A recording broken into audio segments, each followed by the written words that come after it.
No.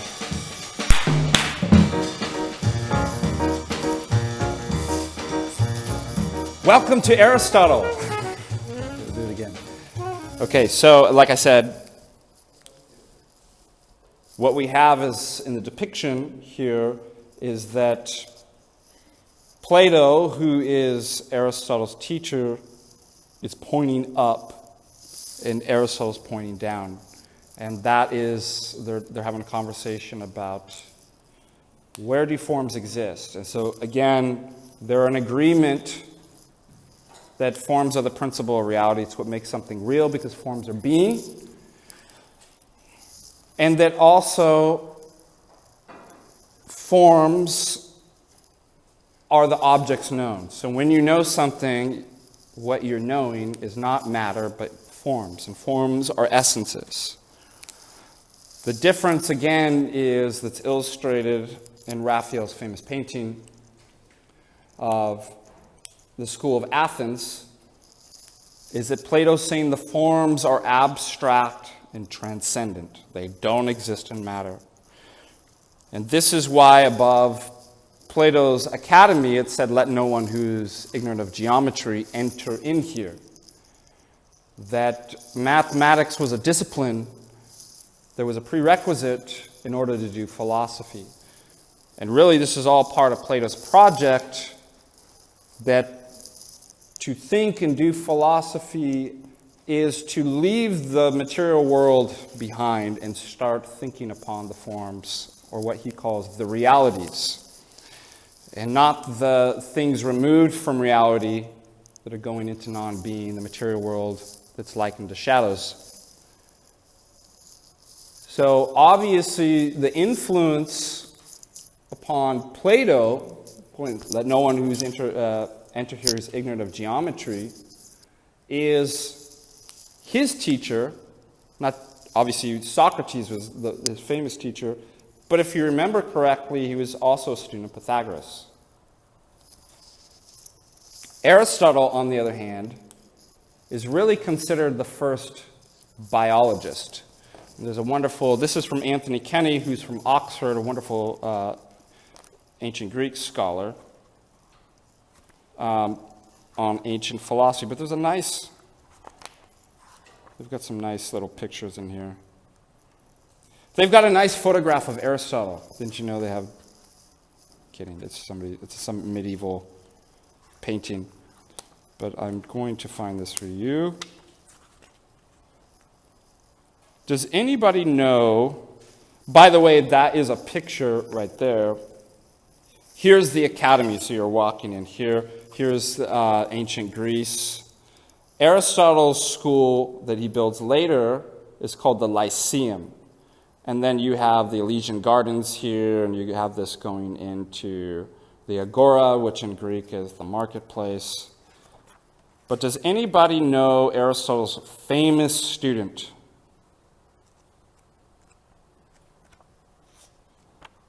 Something the Great. Alexander the Great. Where is this? There's a wonderful medieval painting of Aristotle with Alexander the Great. And Aristotle's basically come up with like a prototype of submarine, a diving bell. And he's down on the bottom of the sea. Of course, when I want to find it, I can't.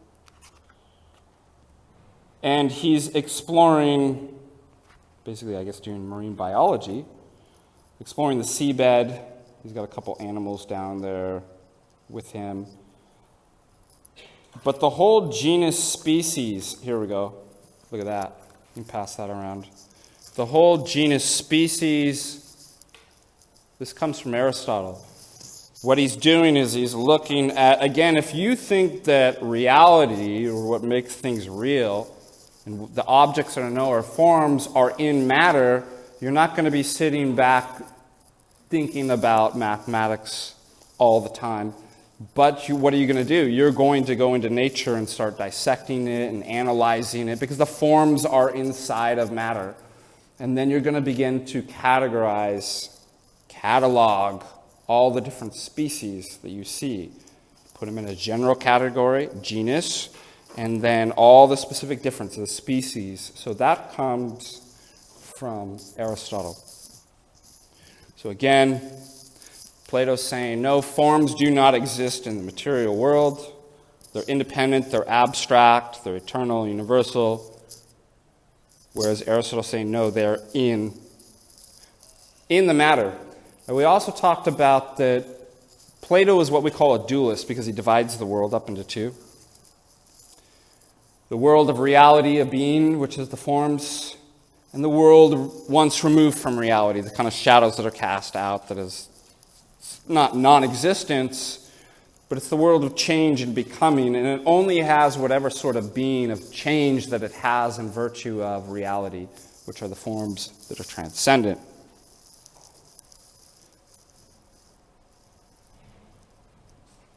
And there's our famous, so again. But for Aristotle, and we'll get to this later when we get to the moderns, there's philosophers like Descartes, René Descartes. He's what we would call, not only is he a dualist, he's what we call a substance dualist. Now this word is going to come up over and over in philosophy.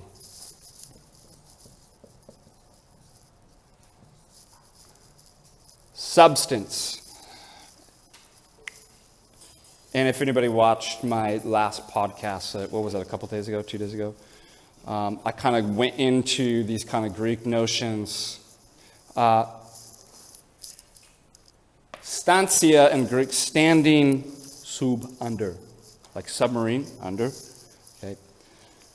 So that gives the kind of idea of, well, look, there's things on the surface. I mean, we just look at ourselves, right? Remember this problem, the one and the many. We're all many, but we're all one. And we're differentiated by different properties. We have different skin color, ages, backgrounds, and stuff like that. But those end up, and we'll talk about this with Aristotle, those end up being incidental to what we are. What we are is the substance or the thing standing under that makes us all one, and that's human beingness, rational animality.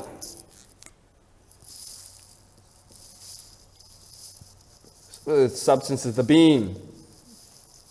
Also, it could be in Greek, ousia, which comes from two other Greek words, to, on, the being. But really, you can simply just translate this as a real thing. Or thing. So you have a substance in your cup, you can drink it. I'm holding a substance here. In kind of a common language, colloquialisms, that thing there. What thing? The substance. And then you could go further, ask, well, what is a substance or what makes it a substance? Every philosopher is probably going to differ on that, but all you need to know is that really substance just means a thing or a real thing. Descartes believes that there are fundamentally only two types of things or substances in the universe. Immaterial things like minds, not extended in space, sort of like forms, right, in the Platonic sense. And then matter, that which is extended through space and time. And that those are actually two separate things. Aristotle is what we would call a substance monist. I mean, apart from the consideration of God, there's only one type of thing in the world. And they're physical things, so that's why he's moving away from the rationalism of his teacher Plato into more of an empiricist idea. But he's not totally radically empirical because forms are immaterial. But for Aristotle, forms and matter are not substances. They're not things. Form plus matter equals a thing or a substance. So that's why I said monism, substance monism. Only one thing, two different ways of looking at it or describing it. Matter is, what is it made out of? The form, what is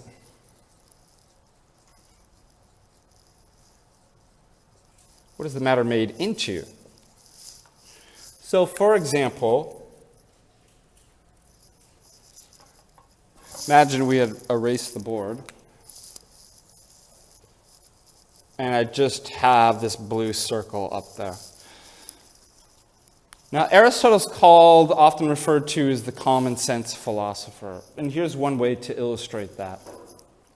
If we brought a little child in, because we like to think that children are common sense before they get their heads full of a bunch of nonsense theories, right? That you could ask a child, how many things are on the board, assuming we erased everything but the blue circle? What do you think they're going to say? One. In fact, if they said two things, if they said blueness and circleness, you'd know that the parents are probably Platonists and had taught them Plato. Because that's odd to say, for a little child, to say two things, blueness and circleness. It's like, no. There's one thing and two different ways of analyzing it and talking about it. The matter. What's the matter? No pun intended. It's the ink.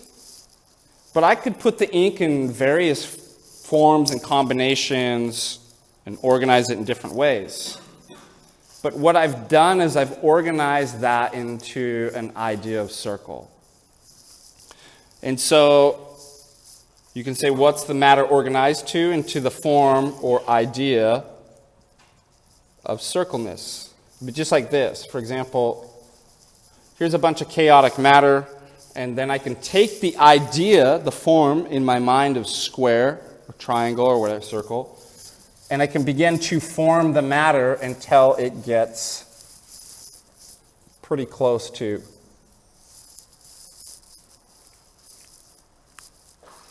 my idea.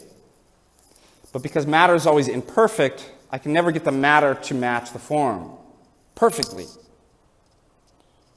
But according to Aristotle, what you're doing is you're putting the form and idea into the matter. So that's why he's going, it's in there. And then we'll talk about his theory of knowledge, about how you're able to abstract forms, principles of knowledge, and then have them in your mind without the particular matter that you're sensing in the world. But first things first, two important points. Actuality and potency. The Greek words, okay, you're not going to need to know those for a quiz or test, but I thought you just might be interested. Energeia, dunaima, like dynamic, right? Dynamic means something that could like change. And so remember, potency is in a state of change. The potency to become something. Actuality, the Greek word energeia, activity, is not change. And so what you get is actuality and potency. Actuality is the same as being. For example, is the pen in my right hand? No. Now it's actually in my right hand, right? So what does that mean? The pen it's being in your right hand. So you associate actuality with being, and potency is becoming. Well, remember, becoming is composed of two verbs here, coming to be. So they're linked. And as we'll see later, Aristotle already answered in principle the question which came first, the chicken and the egg. You'll actually be able to analyze that using actuality and potency. So just remind me to bring that up. But these two, actuality and being, go with form. So if you remember the Platonic forms, matter is in the realm of becoming. Forms are being. So if I had the form of triangle, I'm not saying that a triangle is like or it's becoming a three-sided geometric figure. It is a three-sided geometric figure whose sum of angles equals 180 degrees. So the forms are the level of being. It's actuality. The material things which you're copying, whether I'm trying to make a circle or a triangle, they're trying to become the ideal, the form. The only difference is, again, Plato thinks they're out there, they don't exist in matter. Aristotle's like, no, they're actually in the matter. So you get kind of this formula. Every substance is a composite, according to Aristotle, of form and matter. Form and matter are sort of kind of ingredients that make a thing or substance. They're not things themselves. So you'll never find matter that does not have some particular form, and you'll never find form without matter. I mean, apart from the idea of God, because when you get to Aristotle's God and traditionally the notion of God, God's doesn't have physical parts. It's not composed of matter. But we'll get to that later. So, matter is to form, is actuality, is to potency, right? Because actuality is form, it's being, and matter is becoming, potency. So that becomes important. It becomes important for several reasons, not only our ability to say what things, for Aristotle to say what things are. Remember, what is this? It can't be a table, right?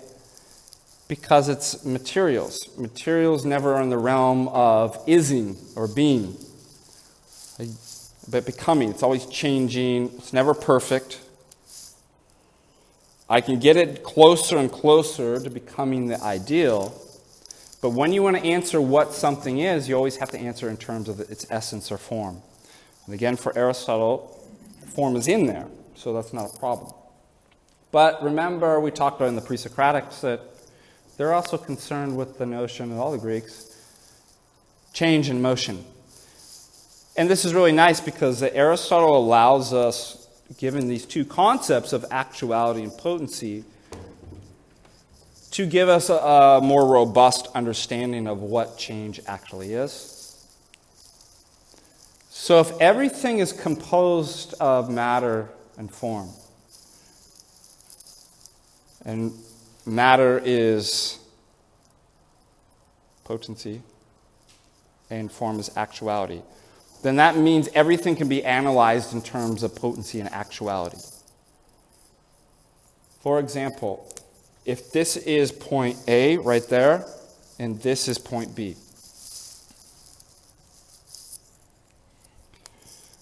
we can have a true statement that Dr. Storm is at point A, and Dr. Storm is not at point B. Watch this other qualification, though. I'm potentially there. I could go there. We could go lots of places. And so what you end up getting is sort of, in this analysis, a sort of inverse proportion in the relationship between potency and actuality. So while I'm actually at point A, my potency to be anywhere else is super high because I haven't committed, I haven't changed or acted in any way. And my actuality of being anywhere else than point A is the lowest because it's not true. I'm nowhere but at point A. Now, as I start to commit, watch those relationships change. Because I could go that way or this way, but as soon as I commit towards a goal, a point in my action, then things start to change. So I'm starting to lose my potency of being other places. I could always change it and move around or something like that. But as I get closer, the statement is Dr. Storm at point B true. No, Dr. Storm is not, but it's potentially. Well, how much potentially? Well, as you get closer and closer, that begins to change. Okay, now I'm halfway there. Right? Now my actuality is going down. Sorry, my potency is going down as my actuality at point B is going up. until you can actually make the statement, now Dr. Storm is actuality at point B. And that illustrates, as far as local motion goes and change, a very good definition in Aristotelian terms of what change is. Change is simply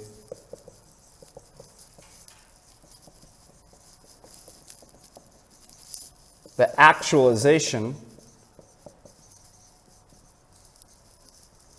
of some particular potency.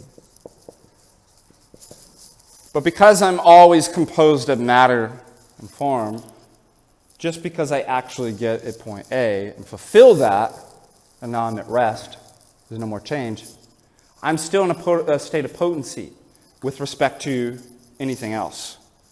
So you can constantly reorientate your analysis that, well, now you could be potentially laying down, you could be potentially hungry, potentially satisfied and full, and then you can change that by actualizing. And so that ends up being a very nice definition for change. It is the actualization of some potency. Any questions about that so far?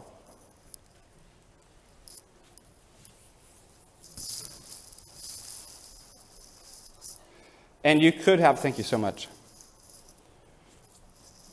And it doesn't just have to be local motion, like I moved. It could be the motion of generation or corruption, decaying, or something like that. And what Aristotle uses is this notion of, again, privation.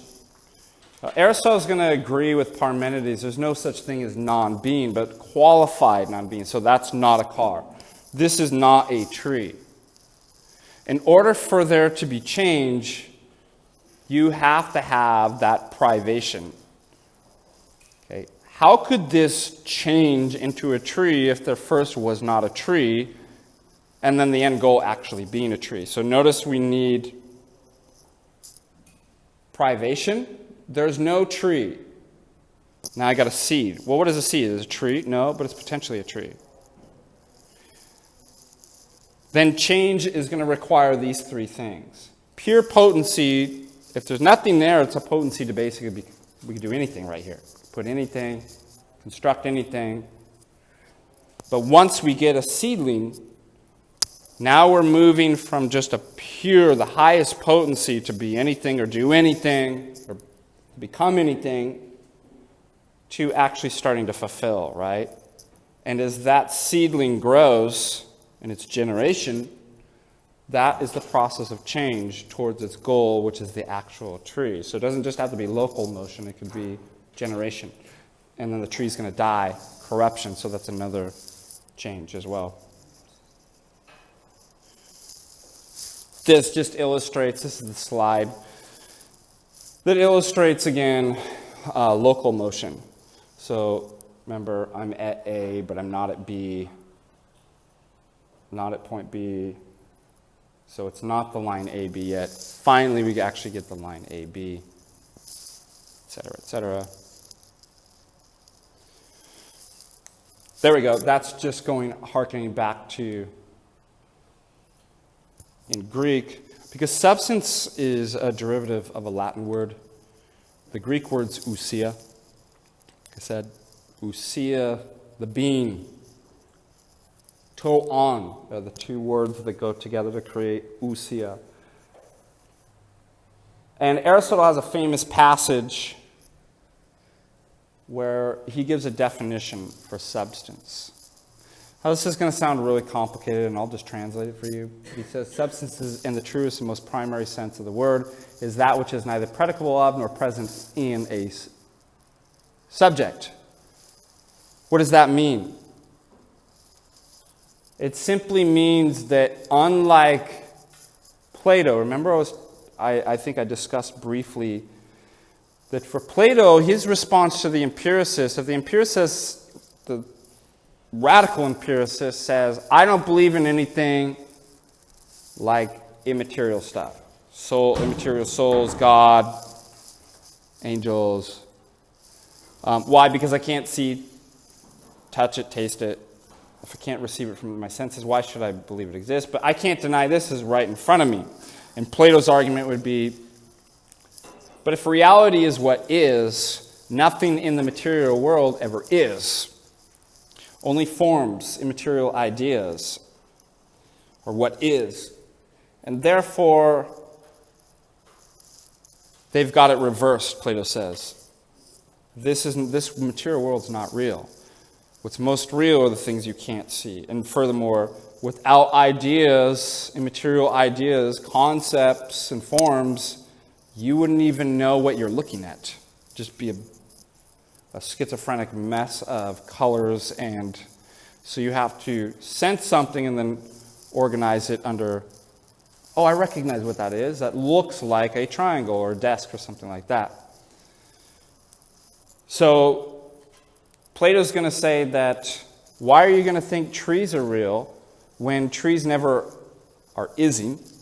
They're always changing, going from non-existence into, well, it's kind of like a tree, it's getting better, it looks kind of like the idea, and then it goes out of existence, it dies, it corrupts, but the idea of tree never. So it's the ideas that are most real, according to Plato. Yes, sir? So is it based on the eye of the observer for things to be real or not? Because the tree is still there, even if, like you were saying, that if we can't perceive things, if it's just a mess of colors, it's still there in the world, even if we're not able to perceive it. Well, according to Plato would say it's not in the world. The world is actually transcendent. So he's just going to say they're just shadows. But you wouldn't even be able to recognize or comprehend what shadows are copies or imitations of, just like this shadow, unless you had an idea like the professor. I know what the professor is. I've experienced the professor, and I know that the shadow is like that. It's just the shadow's not real. It's a copy. It's a poor copy, and it's imperfect. So Plato's always going to reduce everything to realities are the forms. And without that, you wouldn't even be able to recognize the shadows. And the shadows are analogous to everything in the material world. So yes, Plato would say, there's a material world out there, whether you're around to perceive it or not.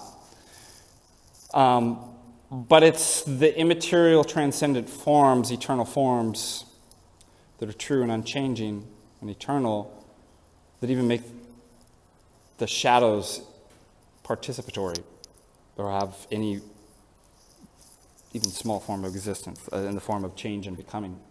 And then it's the forms also that allows you to recognize it as being something similar to a tree. Aristotle, being more of an empiricist, flips it and says, no, the real things are the individual particular things. So everything in the physical world is a particular. And if you ever take logic, and this will come up over in philosophy over and over again too, you have universals, which is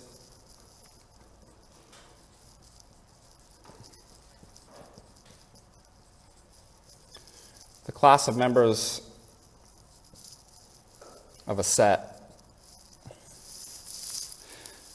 For example, car is a universal. Why? Because car includes Toyota, Hyundai, Subaru, Ford.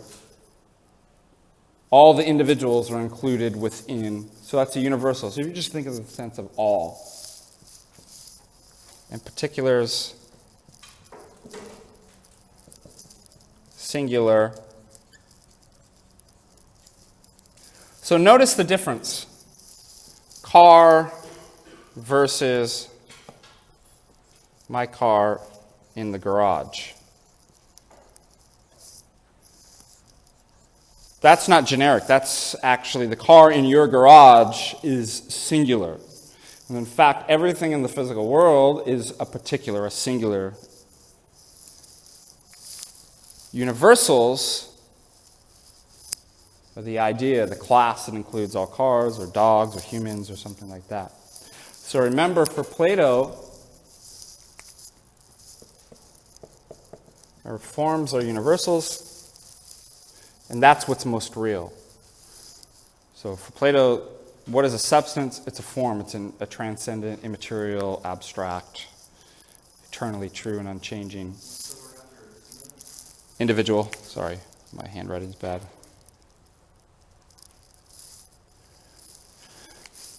What Aristotle's saying is, you want to know what a substance is in the true sense of the word, most primary sense, because we could use it in a kind of a loose or derivative sense, but it's this pen, this coffee cup, that car.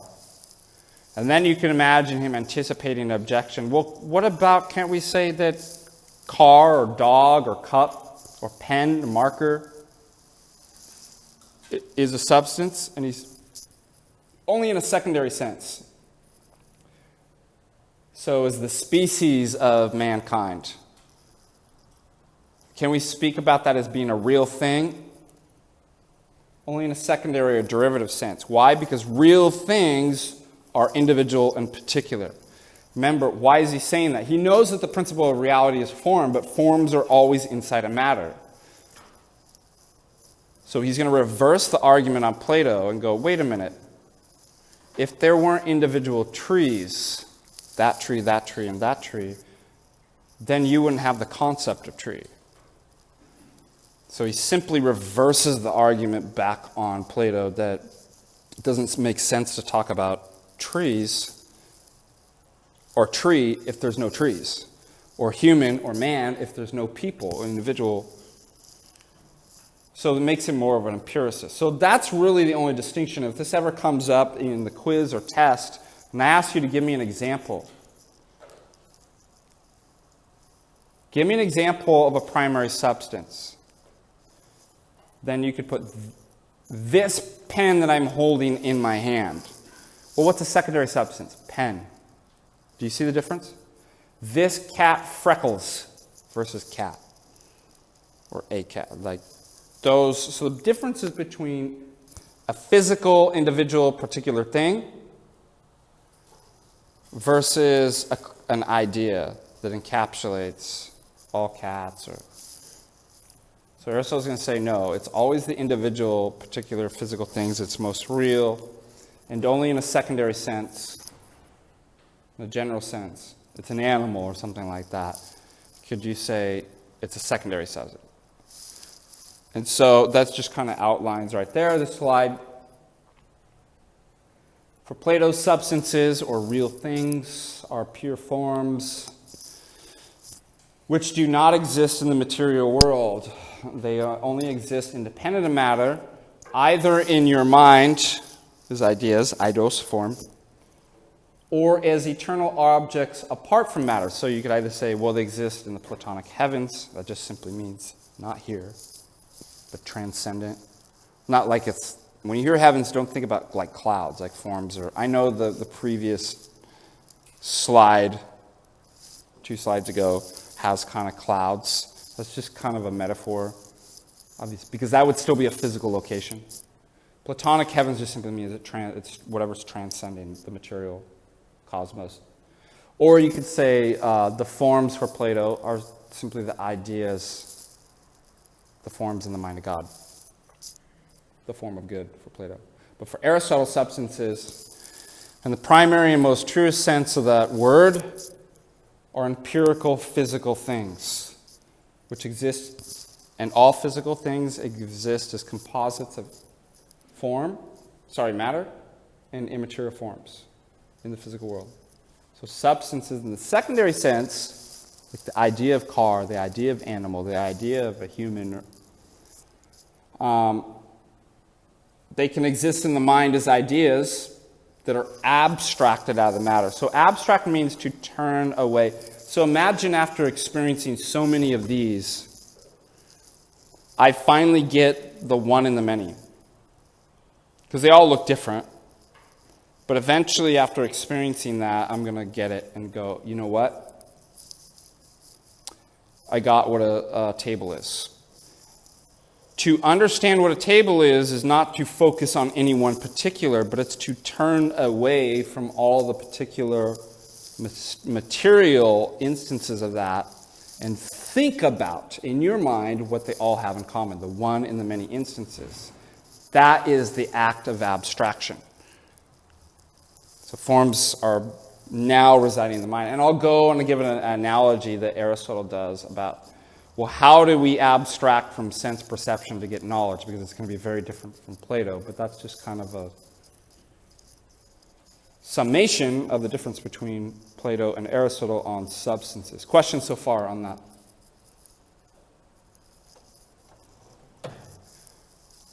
Well, why Aristotle? Why do we need forms and matter? Why can't we just be Platonists? Well, it serves a purpose for Aristotle, and that's to answer, you know what? What makes this a thing, a tota ti, in Greek, rather than simply just a heap of parts? How many people like Legos? Heck yeah. You know they have a Lego Death Star? First of all, Legos are overpriced. It's so absurd. I don't know why that. But if I get my Legos out and I pour it all out on the ground, and I'm like, look at my beautiful creation, you'll be like, nothing. It's just a heap of Lego pieces. But then I pull up my Lego Death Star. I don't actually have one, but suppose I did. I pull it up. And I'm like, what makes this a thing and not just a heap or collection of parts of Legos pieces? What would you answer? What is it they all have in common? They're both made out of the same material parts. But a heap isn't anything other than a heap, collection of parts. The difference is I have an idea of what the Death Star is, and then I arrange those parts until it gets pretty close to my idea. And so what makes a thing be a thing is the form. When it comes to just artifacts like that, as Aristotle says, they're artifacts, things that you construct, or shapes, the idea of form is very superficial. It's kind of contour or shape. When we get to biological things within nature, it's going to be much more profound and deeper than just a form, or what something is isn't simply the shape or contour of something, but far more profound and deeper. And furthermore, one of the problems with artifacts is that they don't have intrinsic forms. They're assigned forms or given forms. Or you construct it. But somebody else could look at, for example, you could construct a desk. You take all the material parts and you organize it into the idea of a stable piece of wood elevated to support things. But that doesn't have in and of itself, by nature, anything intrinsic like a form. For example, a little kid's going to come in and be like, that's not a desk, it's a fort. And then I come in, it's like, it's not a fort, it's my home, don't make fun of me. I live there. Well, do you see it's somewhat subjective, right? Because there's no objective internal form. It's something that people give to and can see things in different ways. When we get to things in nature that are biological, they're objective. Because nobody is making the thing, nobody's carving out the tree. There's no artist. Aristotle says nature is the artist. It has the form intrinsically, and so it's objective. It's not given up to subjective interpretation about like, well, I could see it like this. Nature is objective in its possession of forms. Aristotle also makes a distinction between what we call substantial or essential forms and accidental. So accident doesn't mean like a car accident, but non-essential, incidental. You might take those to be properties. For example, we can name all the properties that we have, and we're all very different looking, aren't we? All different backgrounds, hair, eye color, perhaps language differences, cultural differences, experiences. And I could remove all of those or change those within you. I could change your hair color. Are you going to cease being a human being if I change your hair color? So they're not essential to what makes you a human being, your essence or form. Well, what are they? They're accidental properties, accidental forms. They're real things that you have, color and size and height and age. But they're not essential. I could change them and you'd still essentially be the same thing. Essentially is the things that you could not change or take away without destroying what you are. So if we're defined as human beings as rational animals, if I took away your rationality, you would cease being a human being. And then you'd immediately know, wow, that's part of the essential form. Just like, for example, I'm making this triangle blue. What if I change the color? Still essentially a triangle.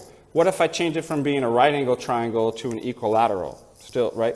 So again, equilateralness, right-sidedness, obtuseness, the color, the size, a 3, 4, 5, versus a 2, 2, 2. All of those are accidental forms or properties of the triangle. Because I could change it and it's still going to be a triangle.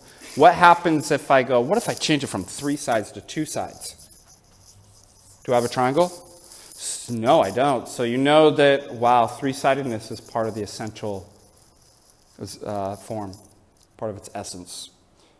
So just think about it in that terms. If you take it away or you change something and it ceases being what it is, then that's part of the essential form.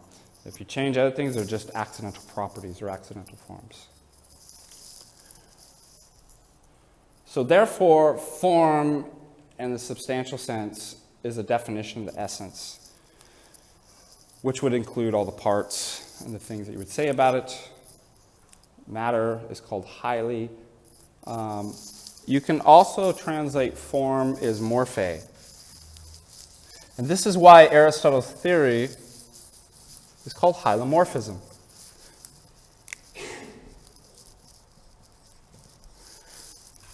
So just on a superficial level, like I said, do you guys like Transformers? I grew up with Transformers. And Autobots, power down, right? I'm changing the form, right, in the sense of like I'm powering down and going down into my, from my robot mode into my car mode, right? The shape or form of something's changing, right? I'm morphing. So I'm just tying the word morphe into.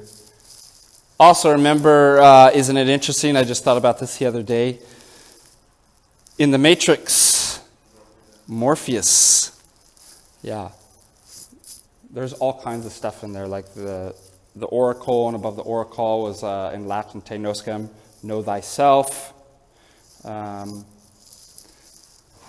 Neo, new, the new way, the new person.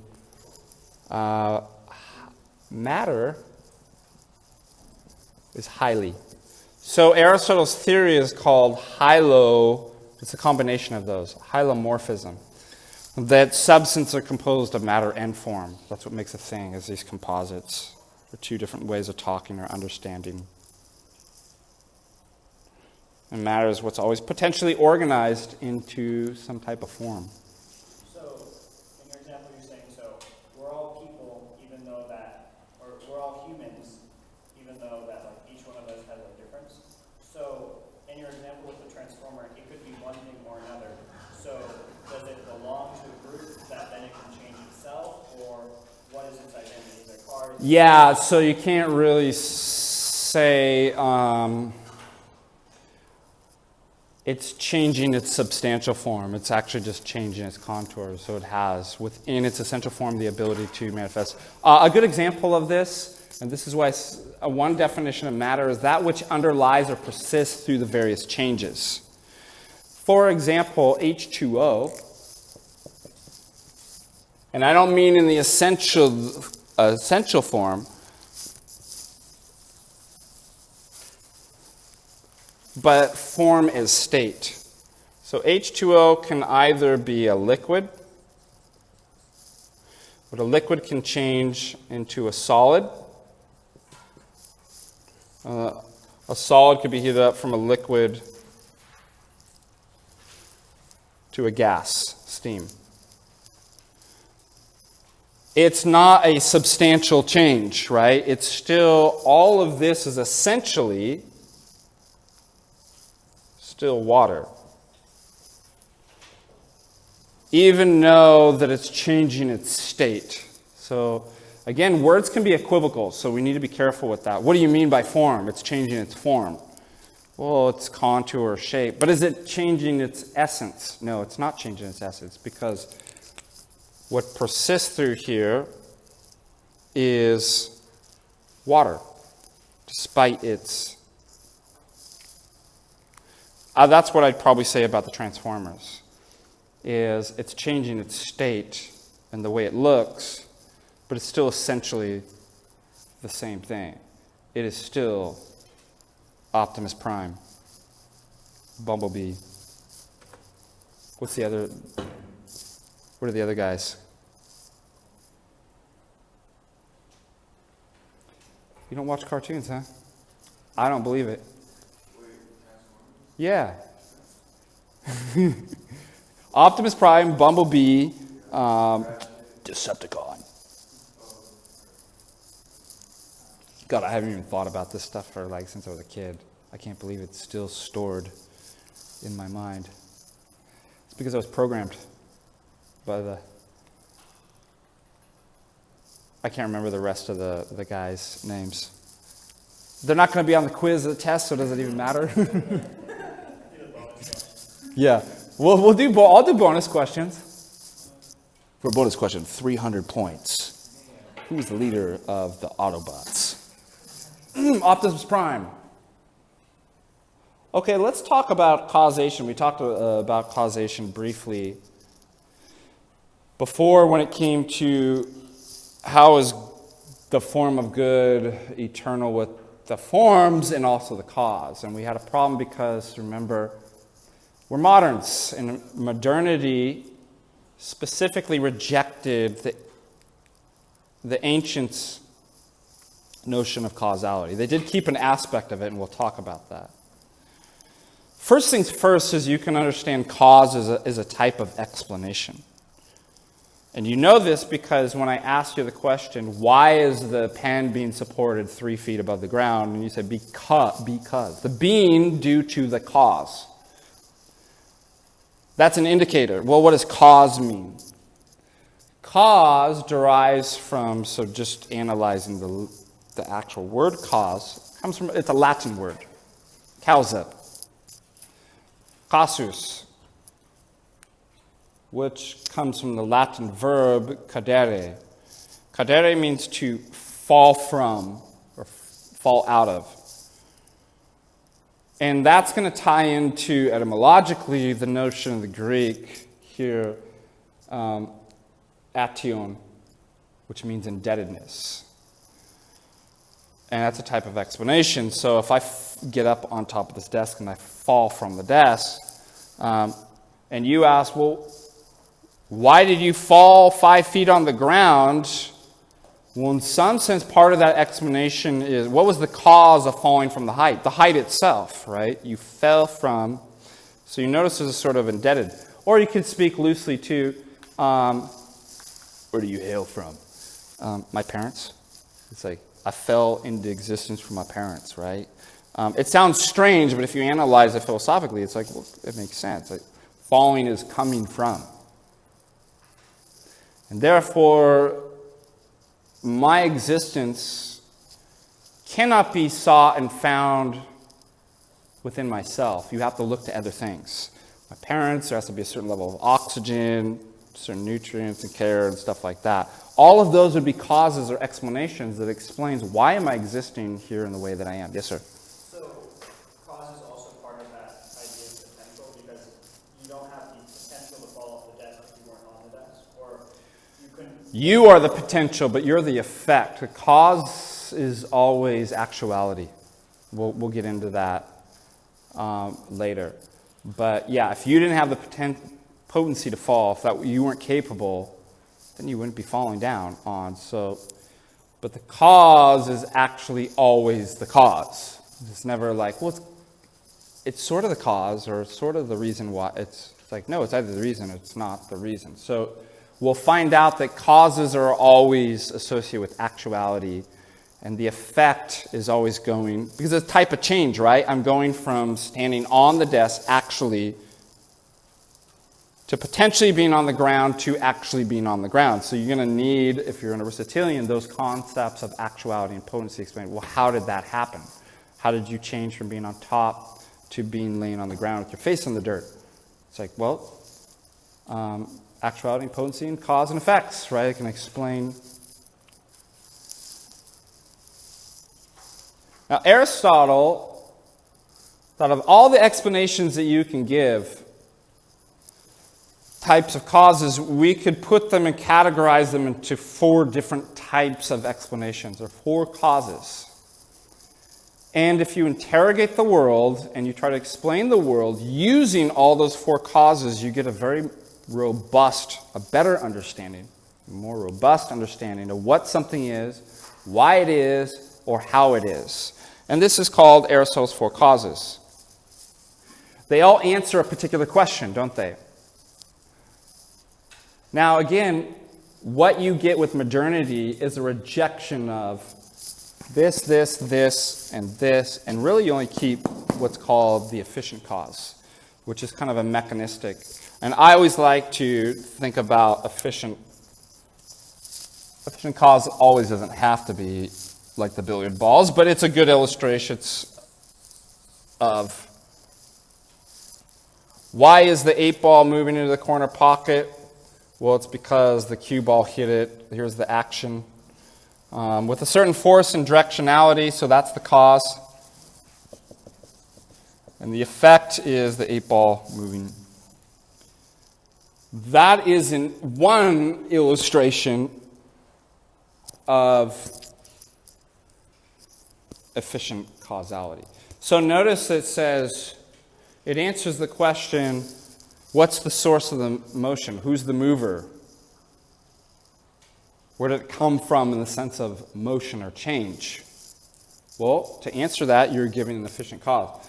What's the source of the motion? What is the cause of that change from being at this position to actually moving into the corner pocket? Well, it's indebted to this. It makes its appearance from the cause. It falls from. But with efficient causality, it's mechanistic. It's determined, and it's always temporal. And what I mean by that is the cause always precedes the effect in time. So T1, time 2, time 3, time 4, at the effect, all the way to the end, T sub n, whatever number you want to put there. But we saw not all causes are like that. We gave the illustration last class of, does every cause have to be prior to the effect in time? No. And Immanuel Kant's famous examples, if you have, let's say, a bowling or a heavy ball on a mattress, and obviously the effect is this concavity on the mattress, and you ask, why? Because the bowling ball's heavy and it's pushing in.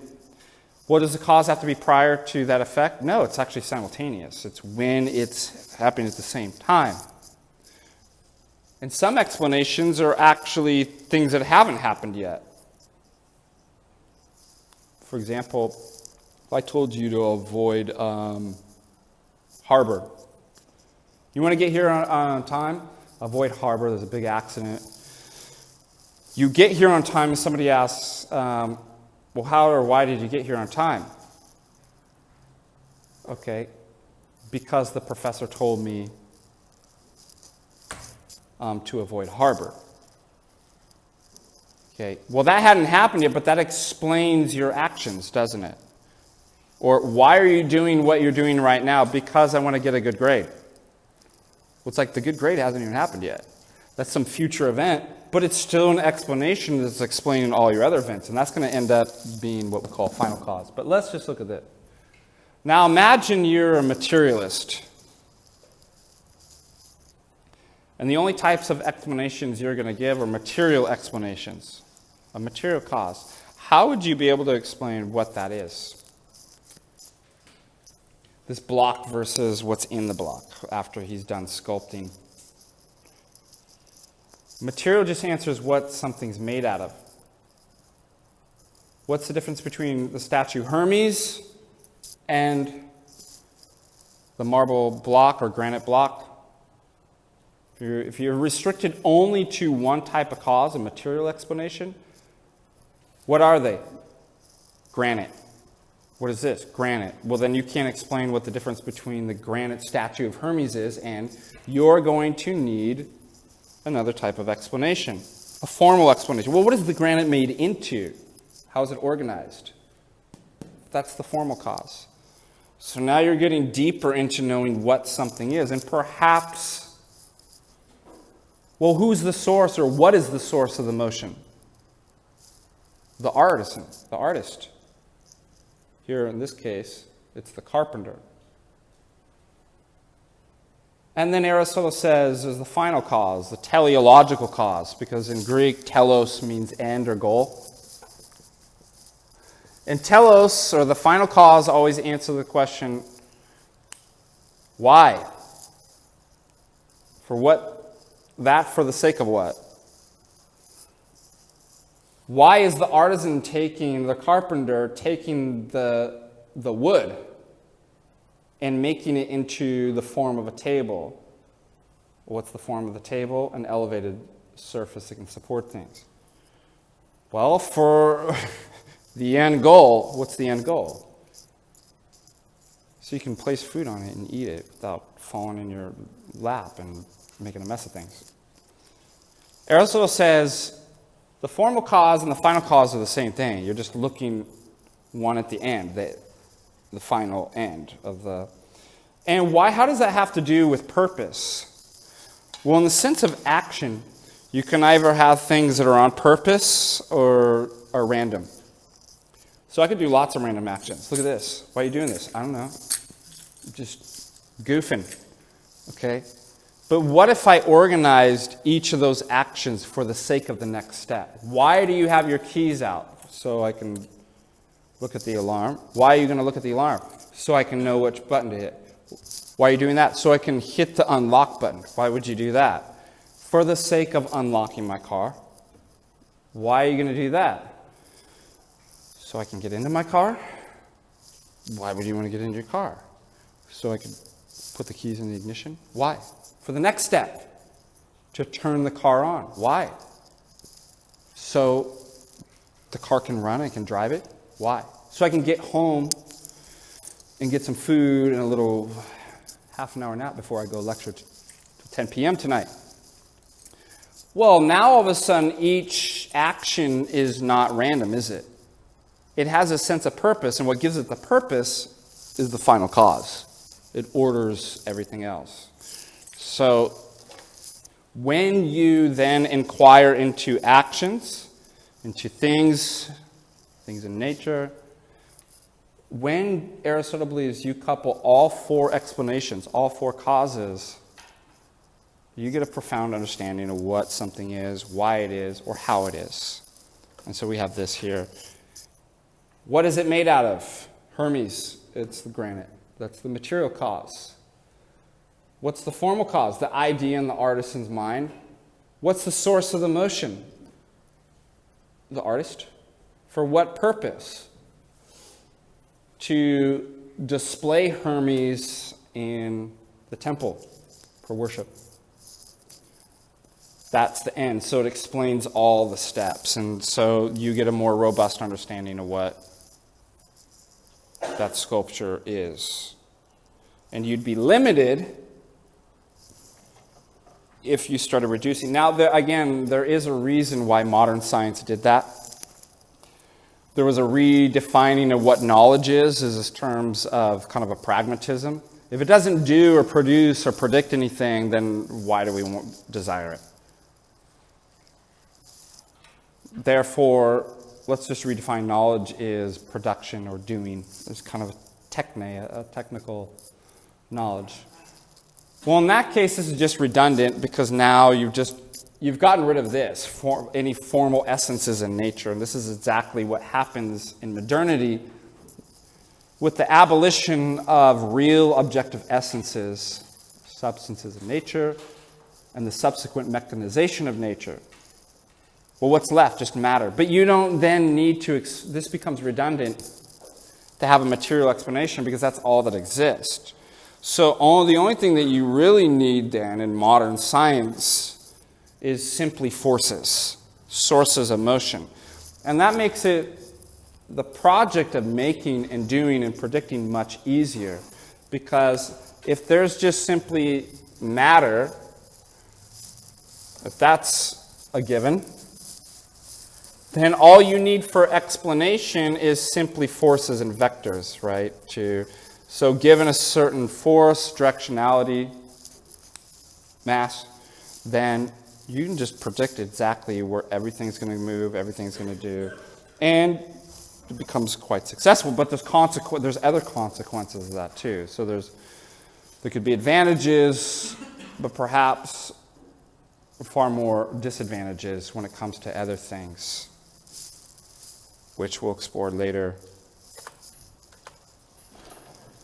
But all of those were artifacts. What happens when we turn our attention to nature itself?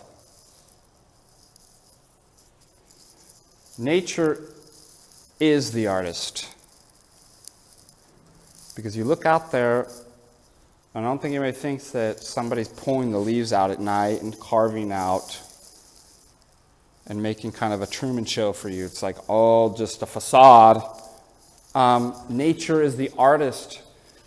And rather than having the artist put the form inside the matter from outside in, nature has it within and is guiding and developing into its end product. And Aristotle has this famous, when he speaks about nature, he means living substances, not inanimate. And that's interesting. Inanimate. You have inanimate objects. Then you have animate, which comes from the word anima. This sounds like anime, right? So what do you think anima means or connotes? Like, what does that relate to? Animation, anime. What do you think of when you think about that? Non-existence? Motion, right? Like have you ever remember doing the thing where you write that little stick figure on each page and then you flip? So each page is inanimate, doesn't have, but you draw a little different picture and then you give a motion to that and then it's like, it's moving, right? That's animation. And you're absolutely right. Inanimate objects like this do not have a principle of self-motion. They cannot move themselves. So how do they move? Motion has to be given to it from outside. But anima, living things all have anima, a principle of self-motion. So I said, nobody is moving the tree. The tree is moving itself. It's alive. Also, you find it in animal, right? Anima is an animal.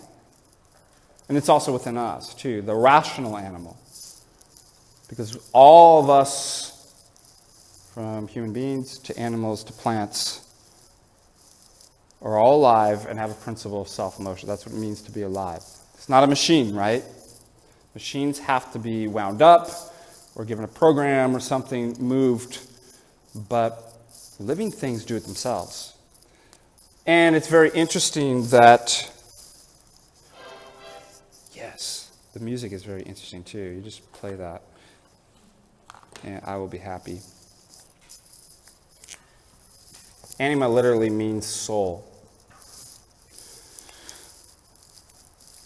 So Aristotle does believe plants have souls, animals have souls, and human beings have souls. But they have souls particular to their type of entity. So it's not like Lord of the Rings that the plants have like human souls and they're like, oh, and you could talk to plants and stuff like that, or that plants are like animals. However, there is a hierarchy. He calls it the vegetative soul. What is the vegetative soul? Plants. Why? Because they have a principle of self-motion. And their motion can generation, corruption, photosynthesis, these various things. But watch how nature is all built upon each other. Because if you didn't have plants, could you have animals? The plants are made of cellulose, right? Cellulose. And we'll get into it's made of what? Chemicals and inanimate matter and stuff like that. So it's just like this. Could you have an oak table if there was no oak? No. And so the oak table is dependent upon oak. Well, in a like manner,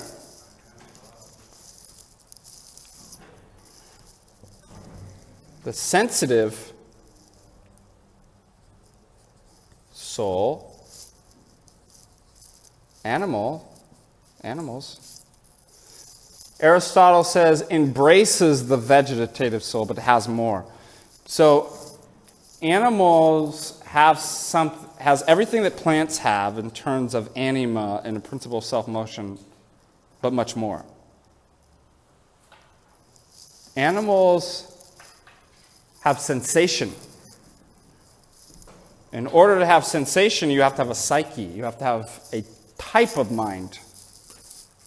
So animals have and by psyche, I don't mean they're psychic, so don't go to animals to tarot card readings and palm readings and stuff like that. First of all, you shouldn't be doing that anyways, but it would be even more absurd if you were actually trying to consult your animals. That's psyche just means mind, like psychology. They have a mind, right? They have consciousness. Consciousness is awareness. Not conscience, but consciousness.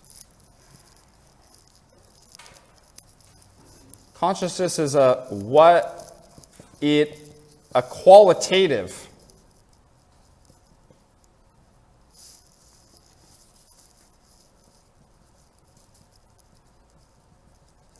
What it is like experience. Plants don't. Plants can respond to stuff, positively or negatively, but when you pour water over it, it's not like, wow, that feels so cold.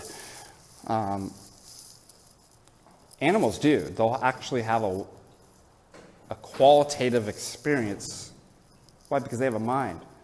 They have instinct. They have memory. And again, as you get into more advanced animals, you get more and more of that, right? And you can go down. So it's not just like completely cut off. You can get to those like, you ever been to the tide pools? Sea anemone? And you're like, is it an animal or is it a plant, right? Because it's like, kind of seems like a bit of both. Well, it's because there's a continuum. It's not just discrete. Here's the line where the plants cut off and the animals began. It's a continuum, right? And so it kind of gets blurred in those regions, right? But that kind of makes sense if they're all kind of built upon each other, that it wouldn't just be just clear-cut, discrete lines. And then Aristotle says human beings possess all of nature. Antiquity understood this. Man is a microcosm, or a macrocosm, however which way you want to look at it, of the entire universe. But it has something more. It has something more than the animals.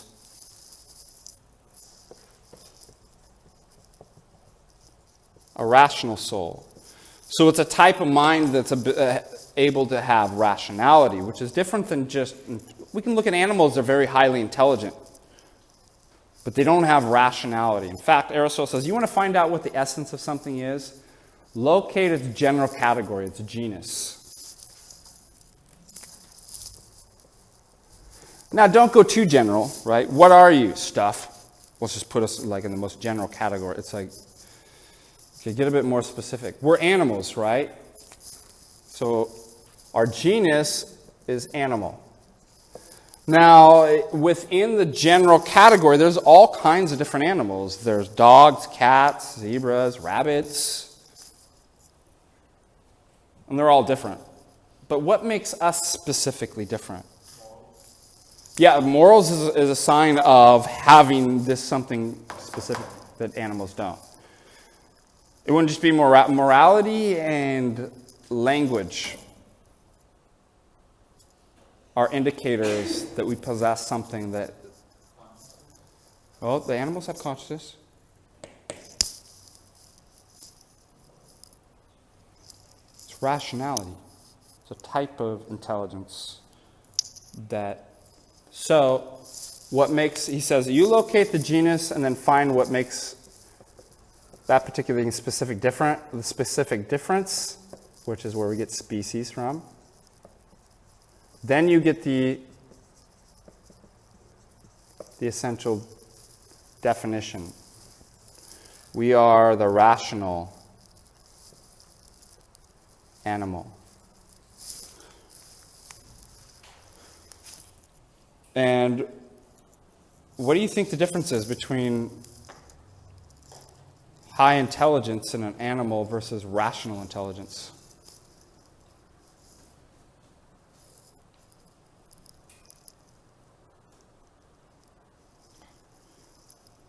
When I should qualify, in the higher primates, they can actually learn like a proto or primitive language, sign language of 86 words. I can't remember the exact number, but somewhere around there.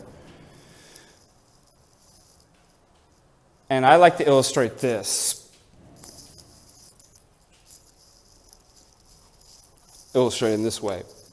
For example, an ape or chimpanzee can learn the word red ball and actually be able to discriminate in the differences between objects.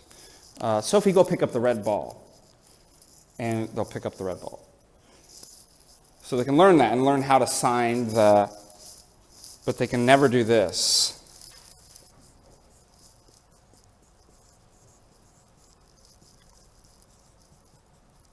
The ball is red. What's the difference? Red ball versus the ball is red. They don't understand the idea of the ball versus the color. Yeah, this is on the level of a name. In fact, if you just taught them padum, pick up the padum, they would. They'd be able to distinguish, but it's just a name. These are ideas. Those are forms. And then not only are they forms, it's a thought connected within judgment, a being. Remember, Parmenides says thought and being are one and the same. Every time you have a thought, because a thought isn't red ball. Now, you see this with children. So let's say you have a little child and they've never experienced a ball, and you give them a baseball ball.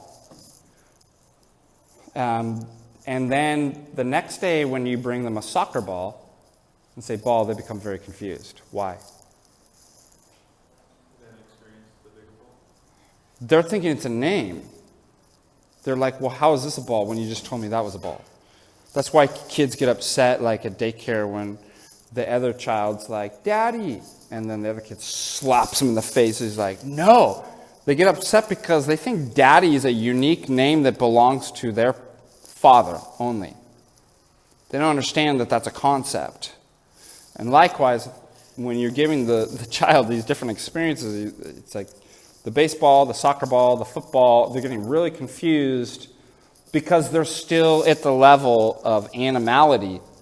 They're nominalists. They're at the level of names until all of a sudden they get a eureka moment that, oh, ball's not a name. It's a concept. It's an idea. It's a substance in the secondary sense, according to Aristotle. It's like, oh, I get it. They all look different, but they all have one thing in common. That is the ability to abstract. the form out of the particulars, get the concept in your mind, and then make a judgment. Animals can never do that. In fact, if you do not introduce this kind of universal language, and I like your point too, what animals can get is syntax. That's the arrangement of words. So they can learn a type of like primitive language, but they can never get semantics, which is what you said, the meaning behind the words and how they're arranged. When I change the syntactical order, the meaning changes.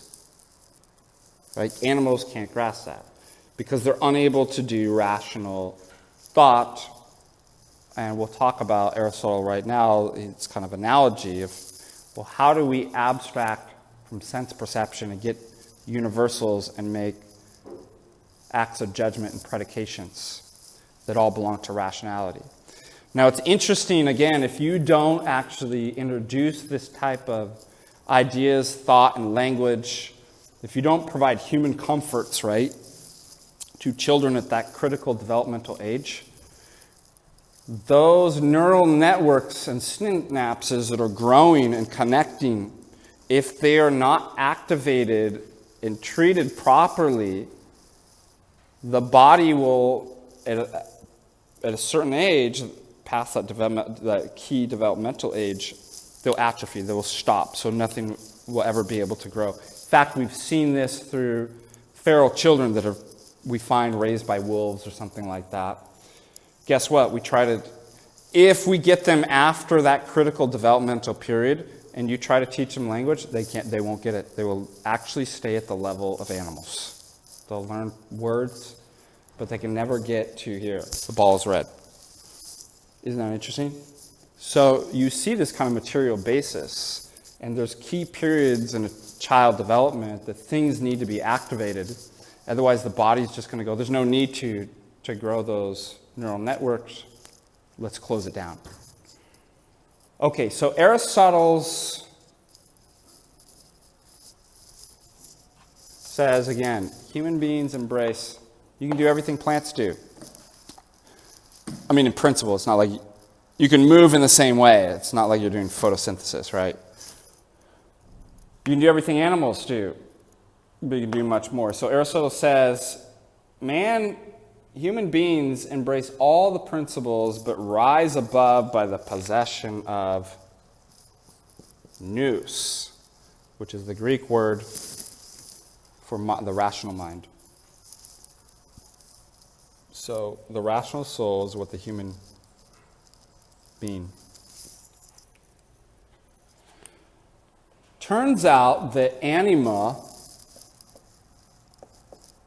is form. A living form. So again, unlike artifacts that you have an idea and then you give it from the materials from outside in. Living things have a living form that guides and develops its growth from within. Remember, you can't see forms, though. So Aristotle has these categories. Sensation and understanding. What is the proper object of sensation? And sensation is a species of touch. So if you think about the way that name your senses, the sense of sight, taste, smell, hearing, touch. Yeah. So we start with touch, and then we start to think about, well, what is sight? It is light waves hitting our eyes. It's touching the world, right? The light being absorbed and then refracted back, and then it's actually hitting our eyes. So that's a species of touch. What about hearing? Sound waves. Smell. Right? All these things are the world pressing in on you. So what you see, touch, and taste is matter. Matter moving and pressing in on you. But there's nothing to be understood in matter. Aristotle says, with most of those in antiquity. Matter and the senses are dumb. Dim. But the proper object of understanding are forms. So clearly, you don't see or understand forms. There's nothing to be seen because they're not sensibles. You understand them. What you sense, touch, taste, see, all this, your different senses, is matter. But because forms are in matter, Aristotle is going to say, well, how do you get understanding? You're going to have to get it from sensation. So when it comes to knowing, you typically get two views. Knowledge is either a priori. So these terms are important. Write them down. You're going to come across them over and over. Or it's a posteriori. A priori means prior or not dependent upon sense experience. Example of this, Plato. Does Plato say that knowledge is dependent on your material sensation? No, not at all. In fact, that would prevent you from knowing things. Knowledge is a priori or innate.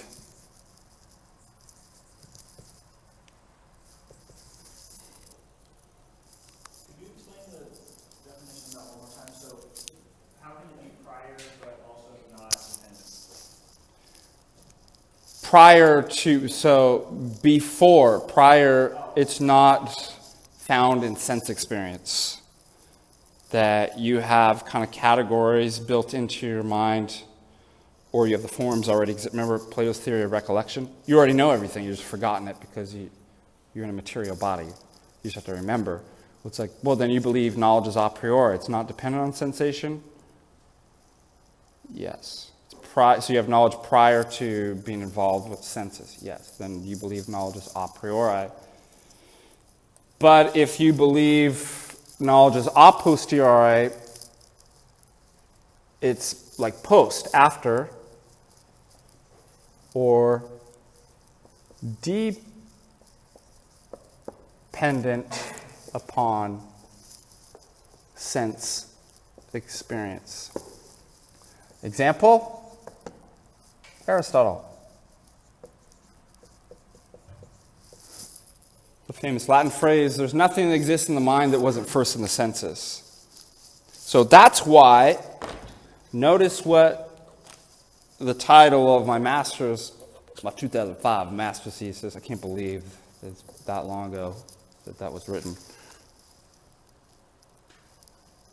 Blueprints of a mind. Can knowledge be obtained through sense perception? And I take two different people, Immanuel Kant, a modern, and Aristotle, who give different, and I compare and contrast them. Kant's going to say that you have these a priori categories of apperception that makes knowledge possible, so knowledge is a priori. And it gets further than that, but we'll wait till we get to Immanuel Kant. Aristotle, there's nothing in the mind that was not first in the senses. So he believes all forms are in matter. Your senses cannot give you understanding because they're dumb. So your mind has to pull out and abstract the form apart from the matter and consider the idea without the material instances and create a universal. So we'll talk about this. So a posteriori. Well, unlike Plato, who believes you already have all the forms in your soul or mind,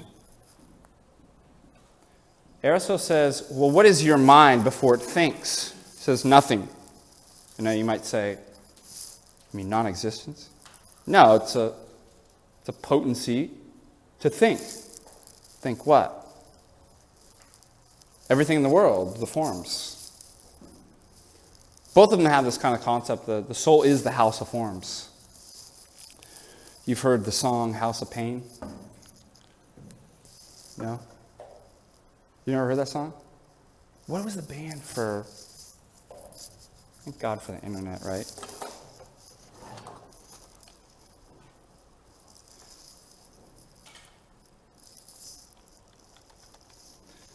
For these guys, it's the house of forms.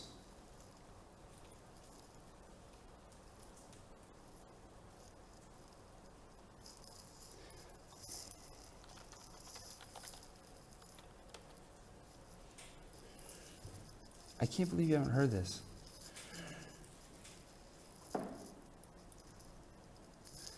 You don't remember this?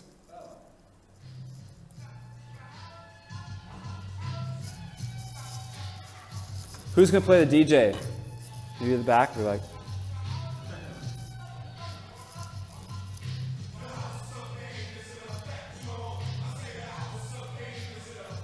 Man, I must be really old. This is really dating me, right? This is stuff I grew up on. Yeah, they were around the same time like Cypress Hill was getting popular. You know Cypress Hill, right? Like, yeah, come on. I was like really make me feel like a lamping me that I'm going crazy here. Gaslighting. Oh, say that. I always get. When I think of a gas light, I think of a gas lamp.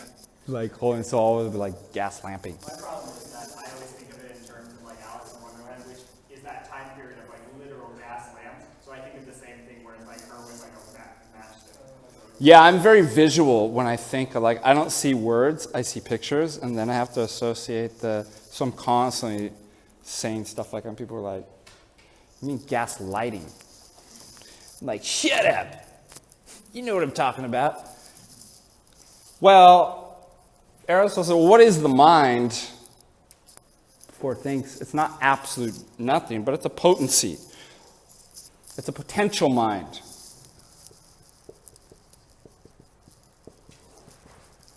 You remember in the reading, there's a potential mind and an active mind. And he says, what is the potential mind? It's like a tabula rasa. Tabula rasa means a blank slate. And before the world writes on it, before sensation comes to you,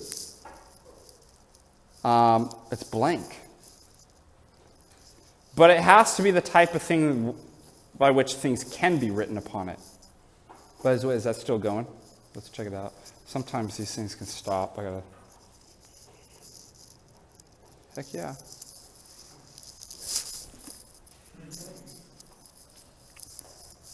For the kids. Okay.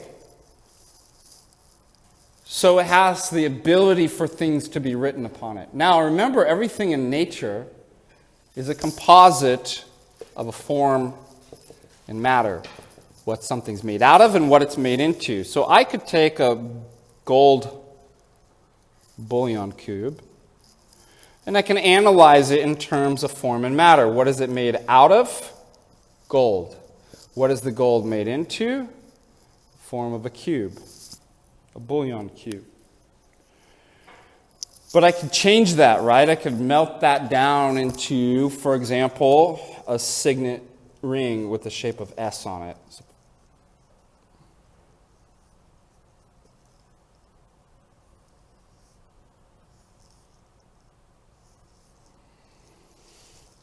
So I got my signet ring right there. Now imagine the tabula rasa, and Aristotle later uses this example of your mind being like a wax tablet. So he says, what's perception? What's sense perception like? Well, sense perception is the world pressing in on you. Well, this is the world. So again, analyze this now. If we melted that down, what's the matter? We analyze everything in terms of form and matter. Well, it's still gold.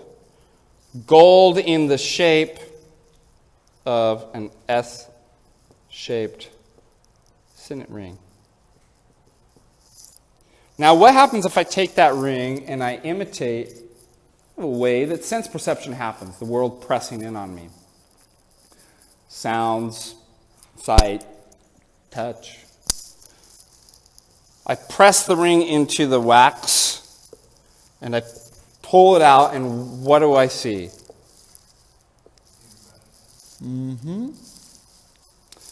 Aristotle says what is left is the form minus the matter. It's not like you leave the gold in there. But you remember, what makes something be what it is not the matter. It's the form. Form is the essence. What is knowledge? It's knowing what something is. Therefore, the essence of something. Now, here is a stark contrast between the way moderns think about in philosophy, what knowledge is, and what Aristotle does. This is a tricky question. Now, take your time and think through this and try to answer that. Is this form that's in the wax a copy or identical in every way to the form in the ring?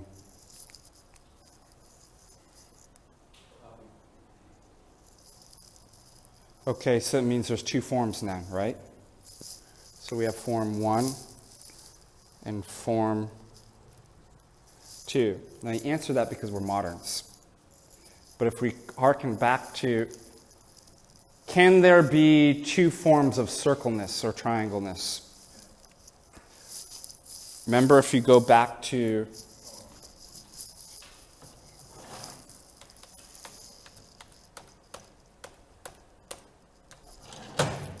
there's only one form of table, one form of circle, and remember when we talked about in Plato, forms are pure, they're not composites. They're not composed of matter, so they can never decay. The copies can only be within the matter, but form is always one. So forms cannot be copied. You can't, in other words, you can't multiply forms. Now, the reason why we answer that, it does seem to be a copy, because if it's a copy, there's a difference. If I did a copy of this book, a Xerox, okay, it's a copy because there's some type of difference. They're not identical and it's just not that it's numerical. It has a different position, right? Different color, different shape, or something like that. Yeah. And so the reason why we tend to think of it as a copy is because in modernity, there's a rejection of forms, first of all. So what is thinking like? It's something like a copy. So close your eyes and think about your car. Okay, now, that's kind of what we have when we think about, well, I know what my car is. What do? You have a copy or a kind of a picture, like a Xerox of the real thing.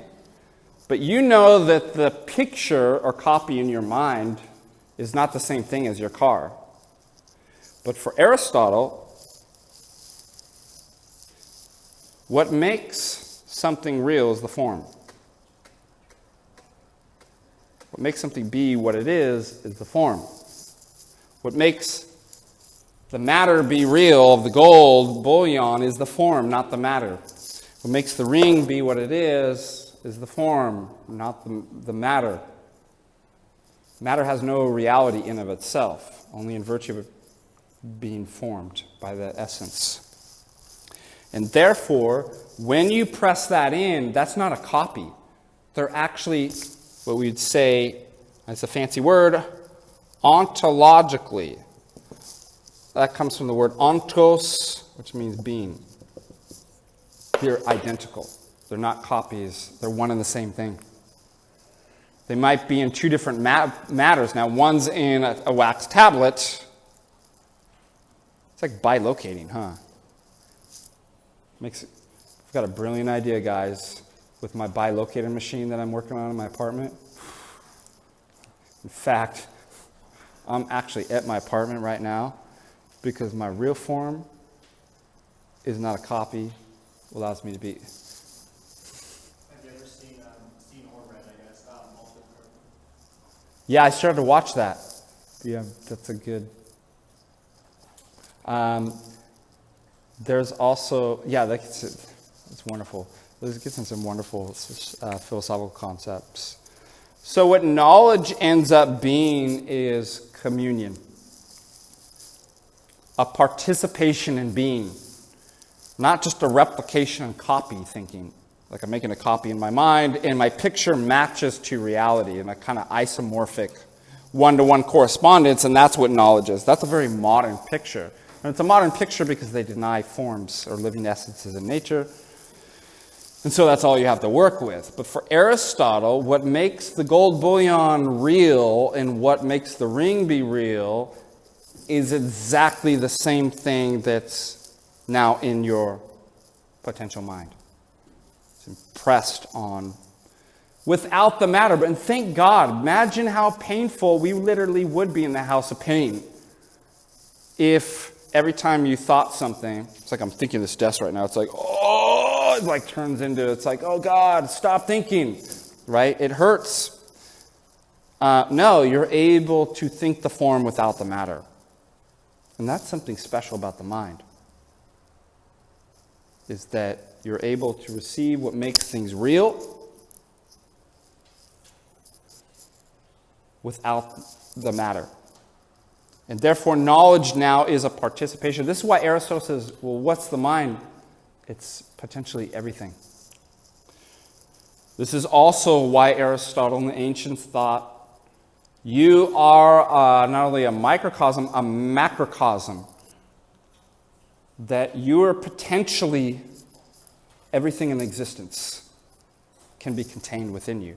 Now, obviously, we're limited by our biology, our space, and our time within this universe that we can't know all things.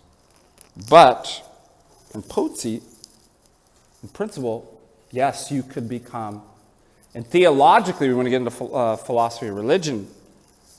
This is why, in at least the monotheistic religions, only mankind is made in the image of God.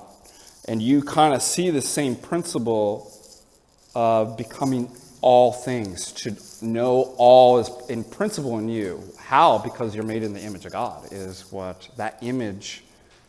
And God is a rational being, not just an irrational force, cosmic force or something like that.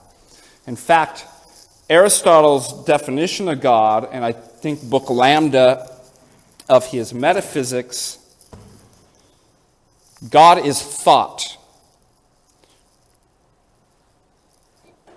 He is not composed of any matter, so he's pure actuality. Remember the formula? Where should I put it? Matter is to form as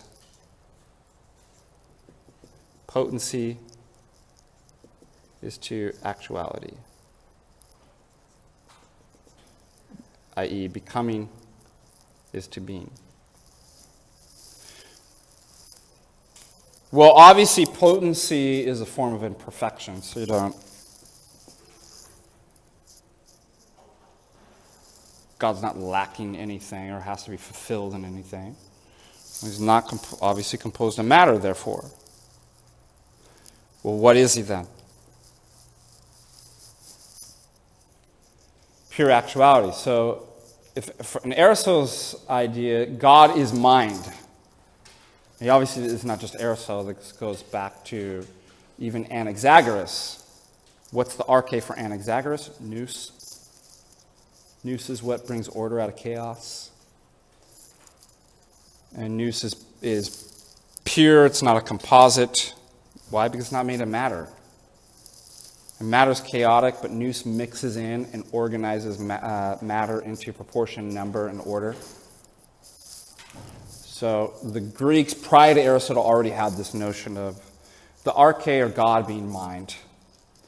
Well, mind thinks on stuff. Well, if God's a mind, what kind of things does he think on, Aristotle wonders? Lowly things? Do they think about matter? The highest things. What's the highest thing? God. So he thinks himself. Yes. Is he learning? No, because there's no potency. He's not changing and becoming. The object of thought, the object of thought is himself, and he thinks upon himself in pure actuality, so he's not learning, he's knowing. Because, for example, you don't know book 7, chapter 1 of Aristotle's Physics. You potentially do. So you can be in the process of learning. When you're learning, are you actually knowing it? Not yet. Then you finish. Now I know it. You're in a state of actually possessing knowledge. So for Aristotle's God, he's not learning about himself. It's not like, wow, I didn't know that. Interesting. He's thinking upon himself in a perpetual, eternal state of actual knowledge. That's Aristotle's definition of God. But he doesn't have a notion of personhood with God. And therefore, the Greek's God is impersonal. In fact, the West really is never able to develop a sufficient concept of personhood. If you listen to my live podcast, I talk about personhood, being, all these kinds of terms, and how, at least in my faith, the church fathers who had all studied philosophy, they're able to take these Greek terms and develop a robust theology of personhood, and said that being or form, ousia, never exists naked, always exists in the mode of personhood. And so for the church, they're like, you can't think of God not being a person. Like, God's being and nature, who he is, always exists in the mode of a person. That's a huge departure from classic Greek thought. It was a big deal when that happened. So, back to knowledge. Now you just have your tabula rasas likened to your potential intellect, the wax tablet. Now, obviously, clearly I can take a wax tablet and press that in. I'm not going to say the wax tablet's knowing, right? Just because it has an imprint of a form on it. So there's something special about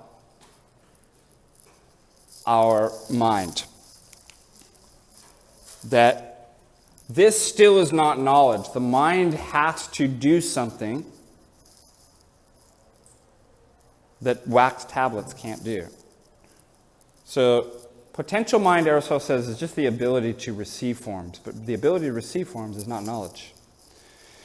And then Aristotle goes into this thing in the metaphysics, trying to explain that,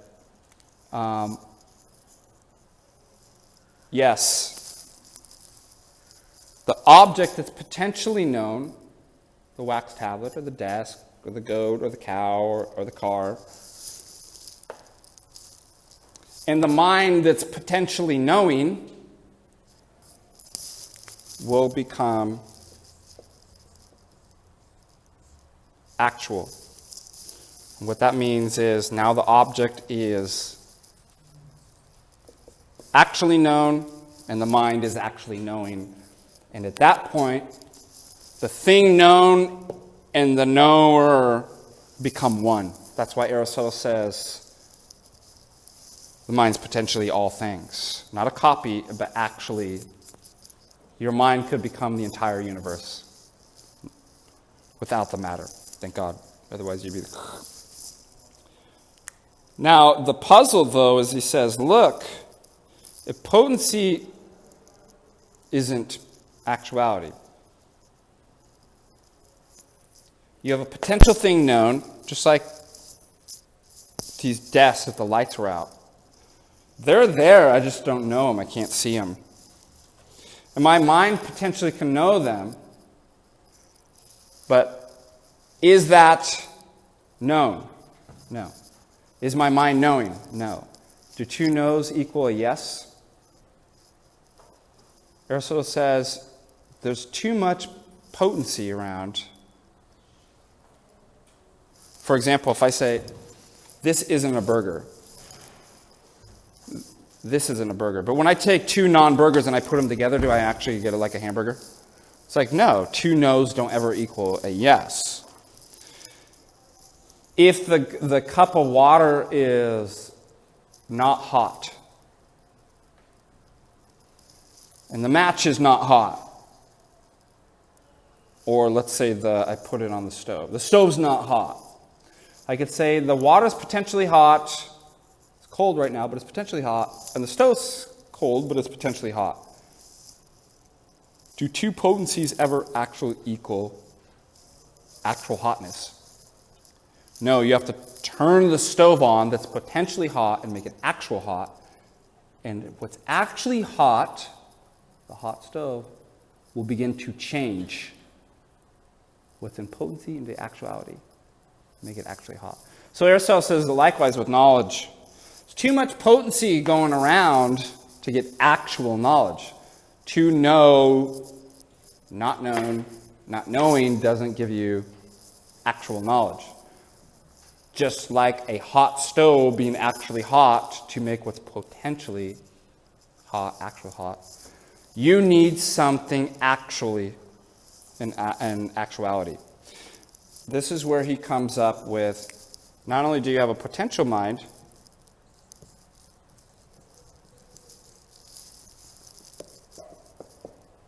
you have an actual mind, an active intellect, which he calls the maker mind, the thing that, just like your hot stove makes the cold water actual hot, you need a mind that's in activity, not potency.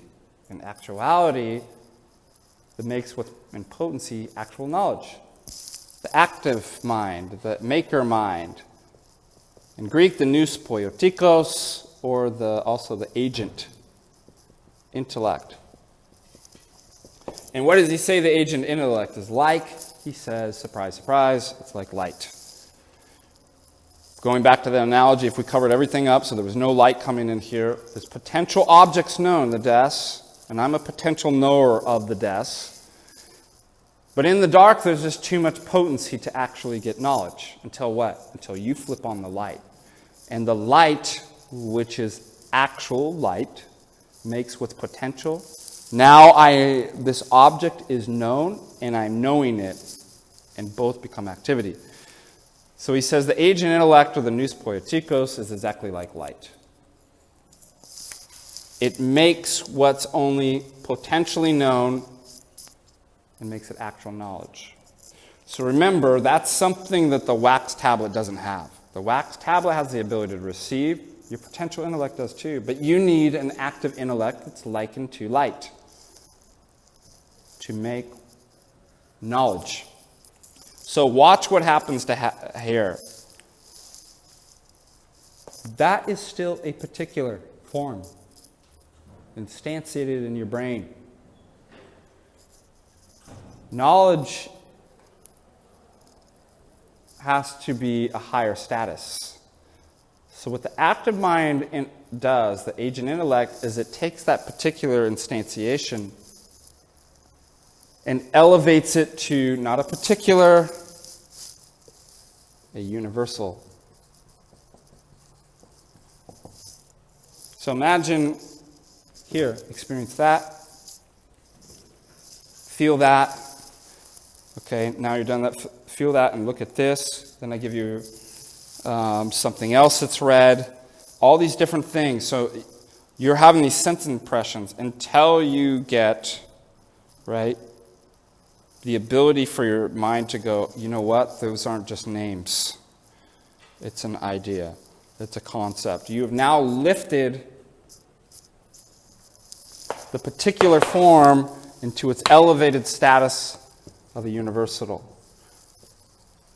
Red is not a particular, it's a universal. We have the same experience with the balls, a tennis ball, a baseball, a soccer ball, a football, a bowling ball until, bam, your mind makes it into a universal. Then you come over here, because that's just the first step. Animals can't even do that.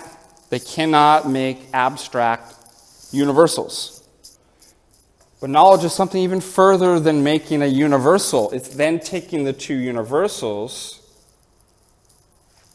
and saying they belong together. I mean, in this case, the ball is particular, but the universal is, this ball is red, and it's not a name. So what looks to be no difference or a subtle difference is almost an infinite difference. It takes an infinite jump to go from there to there. That's the name. These are universals. And that's something that's unique about us that all the rest of the animals don't. So questions about that? What time are we out of here, by the way? Yeah. Correct. Extra credit. Other questions? Should we go into biology? No. This is easy biology, though. It's conceptual biology. You don't actually have to do the hard work. I've done it for you. Okay? This is a lot to take in. It's going to take a while to think over. Right now, you're coming out of the cave, right? And you're like, right? But pretty soon, the more you do this, you're going to be like, wow, I'm starting to get this. My eyes are adjusting. Your mind's adjusting. So, let's analyze change and development in terms of form and matter. And one way I like to look at this is, suppose we're living 500 years ago. So we don't have kind of microscopes and modern science and genetic testing and stuff like that. And I get 2 eggs and I get the embryos out in a petri dish.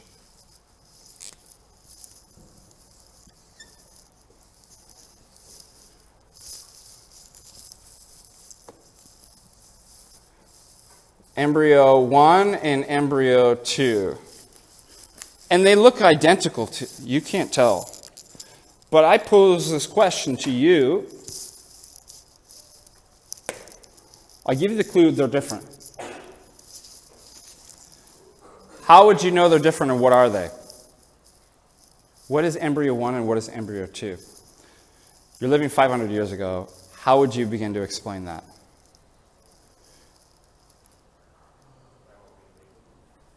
You could say, what is it made out of? But these are organic substances, so they're both going to be made out of the same organic matter, which is going to be some combination of carbon, hydrogen, oxygen.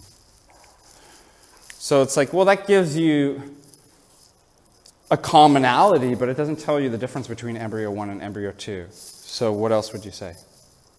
Parents. Yep. So we already isolated that, but that's not going to be enough. Now, somebody could say, well, you're just watching what they grow into. But what if I'm impatient? Like, I don't want to. That's where your answer comes in. Look at the parents. Because the parents give the form. In fact, in my master's thesis, my PhD thesis, which is like this, I was trying to take Aristotle's archaic language, archaic by modern science terms. Like, we don't need this. It's old school. I said, you might need it. What if I update it into kind of modern scientific language? These concepts possibly solve certain problems that we're having in modern science and philosophy. And so what I thought about is that, well, what would be the modern counterpart to Aristotle's living forms? This kind of information that's not separate than the matter, it's encoded in it. All the material parts here. That guides and develops the growth. So the program's actually in the matter.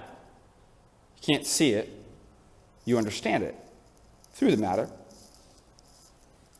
But it's guiding and developing to its proper end. Well, what does that sound like? Information inside of matter. What's that? No, think in terms of biology.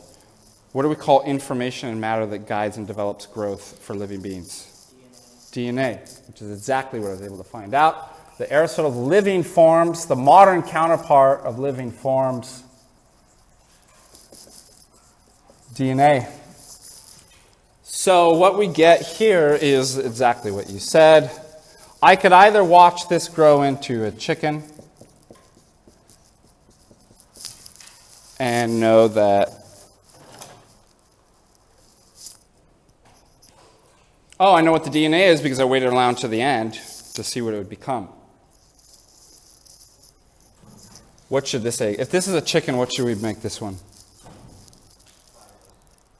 Platypus? Do they have, or a turtle? Turtle? Okay.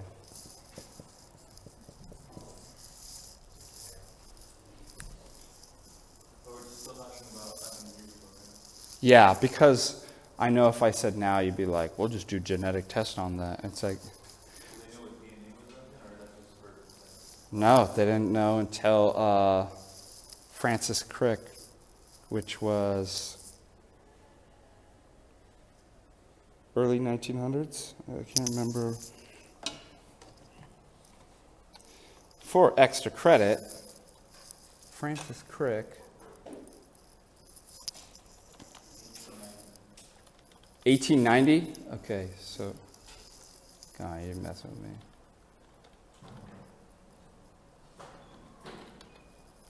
Oh, discovery date.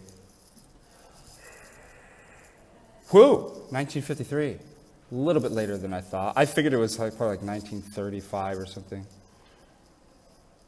Did they discover DNA or just what the shape is? I think double helix. The double helix. I'm going to go in a little bit into DNA, but, and how Aristotle applies to. Yeah, that's an interesting. I think it needed to be developed. I think the concept was discovered then. Yeah, the double helix. But I think the 1953 date is the double helix model that he constructed of the amino acids. So what we got here is something very interesting. The material cause. Okay, but that tells me what they have in common, but not what they have in different. The final cause, which tells me what the form is by waiting at the end. But if I don't want to wait to the end, then the parent 1 and parent 2, both have a DNA, DNA 1 and DNA, unique DNA, to which they contribute to making a new entity. And form, your DNA is both from your obviously your father and your mitochondrial DNA from your mother. And it's a combination. Now, Aristotle's really nice in terms of some stuff that's going on in modern science and projects. One of these projects is called Reductionism, and you might have heard this before. Human beings are just animals, right? How many people have heard that? Now, why would somebody say something like that? I'm just trying to figure out, like, in what context would somebody say, we're just animals? What's that? Yeah, now, you could say, are we just animals, though? Because we have rationality. Because some people want to say, no, that's all you are. You're just reduced to being an animal. There's nothing different between the other animals and us. It's like, really? So if I chase all of you down like the animal I've been watching on the Discovery Channel and pull your innards out, right, and start eating them, like, that's acceptable behavior for this animal? then all of a sudden, oh, how dare you? It's like, see, you're being stupid. You're not thinking this. You didn't think this through, did you, right, when you said that? They are an animal because they didn't use rational thought. Yeah, that's right. People can reduce themselves. That's what a reductio absurdum is, right? You can reduce somebody to stupid. It's like, didn't think that, right? Animals rape and tear each other apart, right? I think we have higher expectations for this animal species, right? We call that immoral. But we don't look at lions and stuff and go, oh my God, what a moral degenerate, what a reprobate. I can't believe that. It's like, no, they don't have rationality or morality. They operate by instinct. So we're not just animals. We have something more.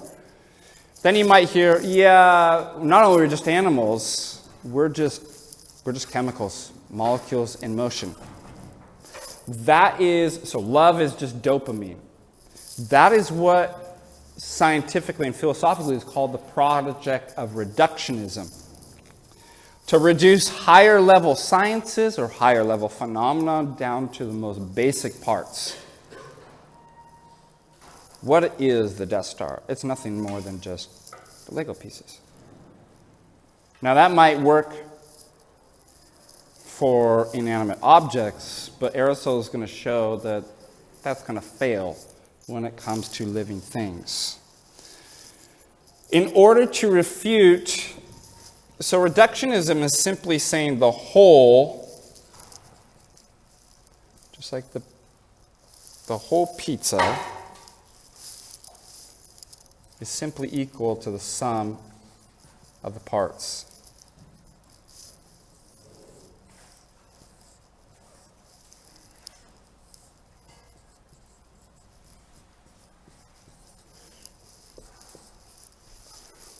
There's nothing more that the whole has that the parts, the sum of them, don't. Correct? Fact.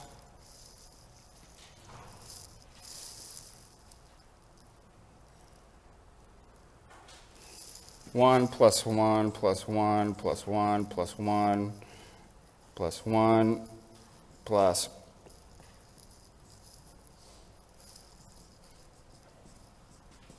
equals 8. Check. The sum of the parts equals whole. So I could reduce this simply to the parts. That's a reduction. So in order to refute reductionism, you would have to give the contrary of that statement. You'd have to find something in which the whole is actually greater than the sum of the parts. Now, Aristotle uses an example of like the concept ba. I thought that was the computer. Thank God it wasn't. Hopefully it wasn't your computer. Was it? Okay.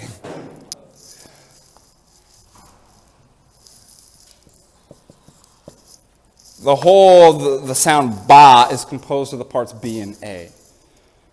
Now, Aristotle's really kind of known for answering questions in a way no, in a way yes. Are you present in the class right now? In a way yes, in a way no.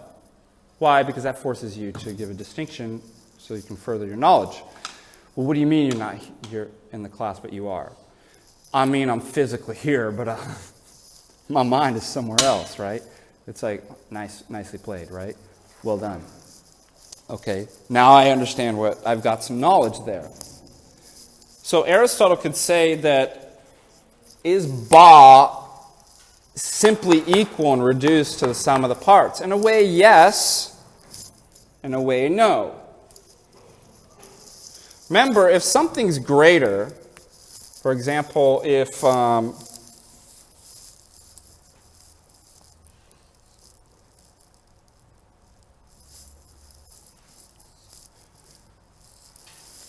this square is greater than that, then it means this square has something that doesn't, right? There's a difference. And there's a difference by being greater, having more. So that's something we're going to have to show. If Aristotle's going to say in a way, yes, it's equal, and in a way, no, it's greater, he's going to have to show in which way is it equal and which way does it have more. Well, clearly, in terms of the material parts, there's nothing of the matter that you'll find on the right side that you don't find on the left side, correct? But is there something that Ba has that the individual B and A don't?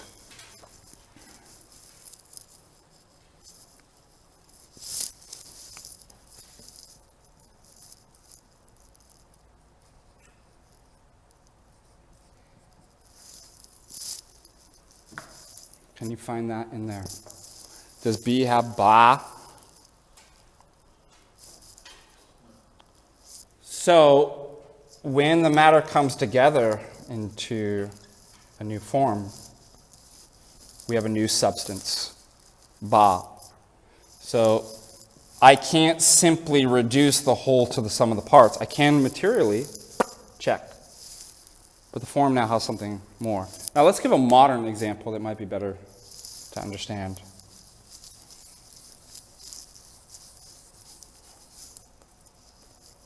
Water. The building blocks of reality, Thales says. Water, we know, is composed of what? 2 hydrogens and an oxygen. Is water as a whole simply equal to the sum of the parts? In a way, yes. In a way, no. Is there anything of the materials that the left side has that the right hand doesn't? Oh. We balanced our equation with checks. Is there something that the whole form or substance, water, has that these substances, a gas,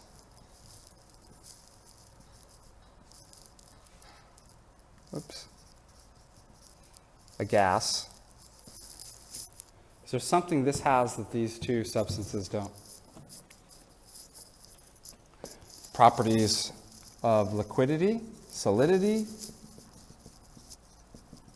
Can you find the property of liquidity or solidity in gases? No, it's a different substance. That's why, if you remember, if you ever took chemistry, what's the difference between a mixture and a compound? You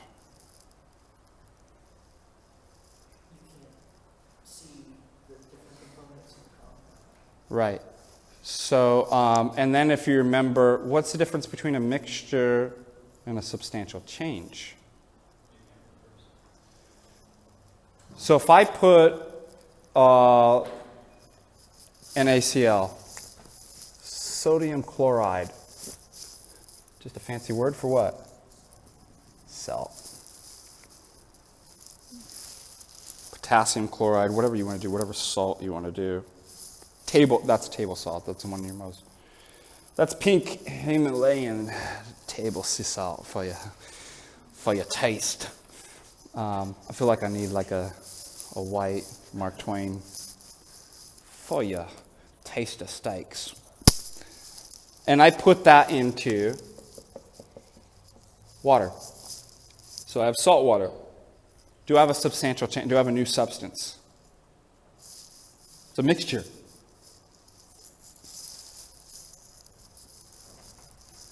But this is not a mixture. You're not getting two different gases mixed up together. That's why chemistry is even hearkening back to the ancients. There was an essential or substantial change that takes place here. Something new. The something new clues are in, my God, water has something that hydrogen and oxygen don't.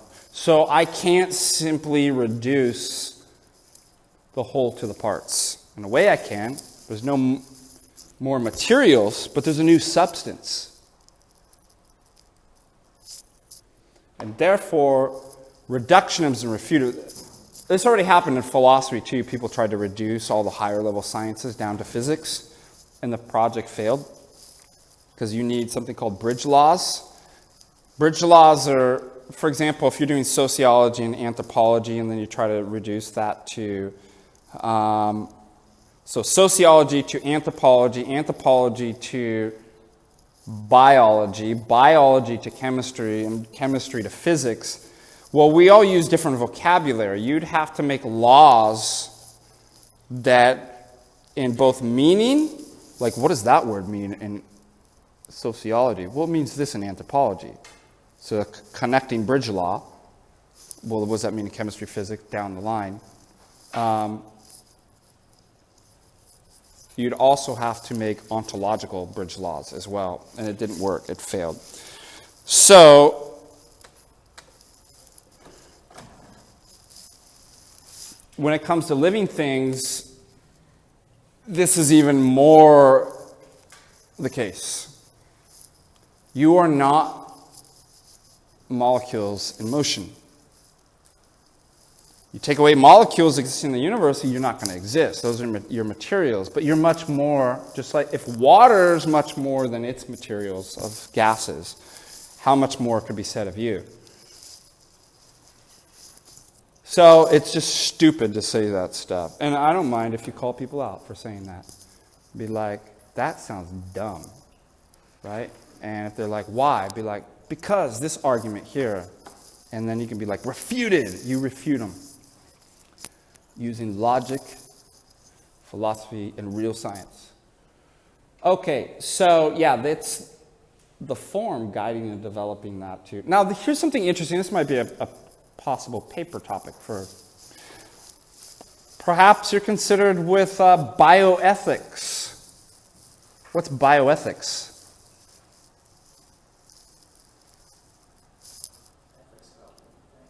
Yeah, especially in medicine.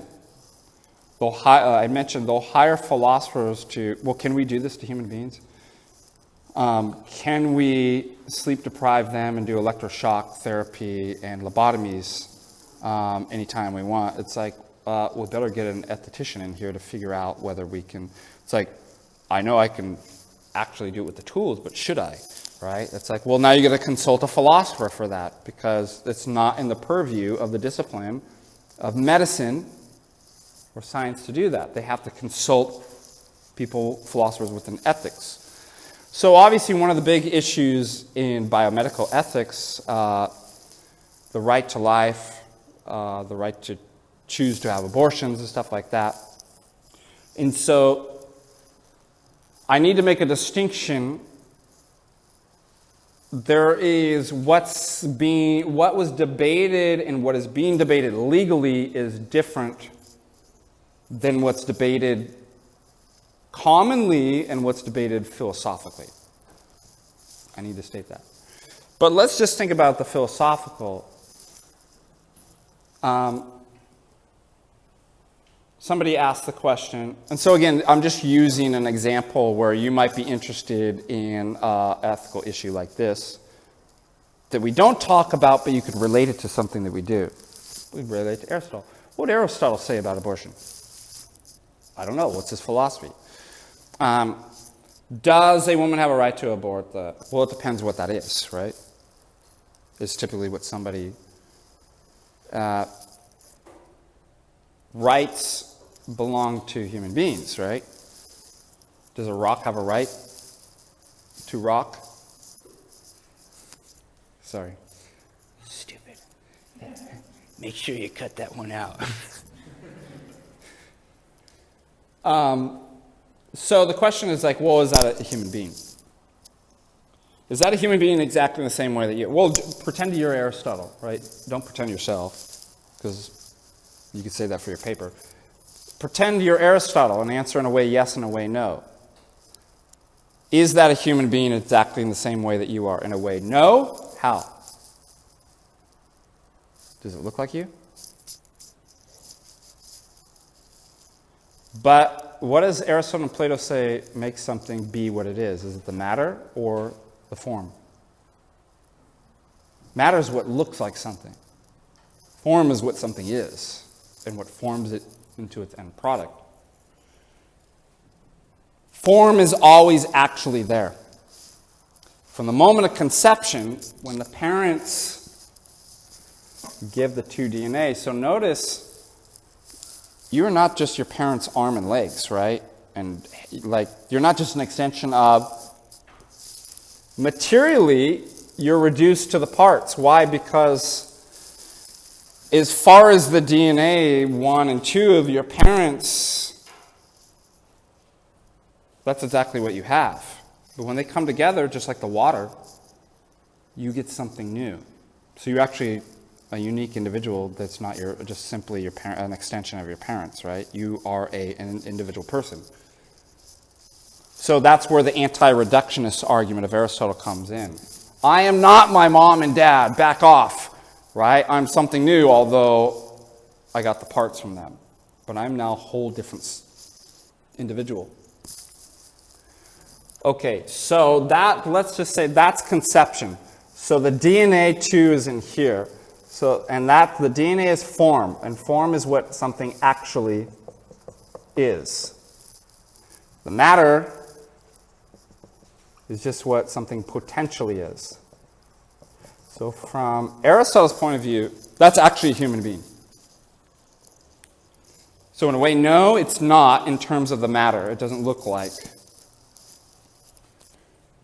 But in actuality, because it has in the soul or the form or the DNA in the act of conception, it makes a new entity. You'd say that's, and if it's a human being, then you could speculate. Now, this is really interesting, though, because I just gotten this in the podcast. Aristotle didn't believe that the conception happens and the soul is formed so gestation. For males, 40 days, and for females, 80 to 90 days. And so that's why I was arguing, was debating some concept with Roman Catholicism.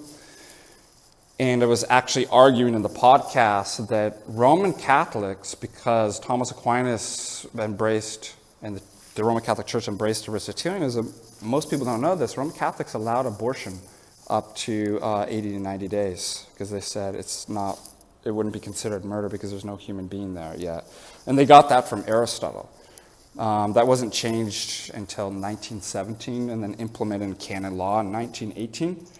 But let's just say for the sake of the argument, it's been 80 to 90 days for Aristotle. She's going to say that's a human being. And if it's a human being, it has rights, and therefore you wouldn't be able to.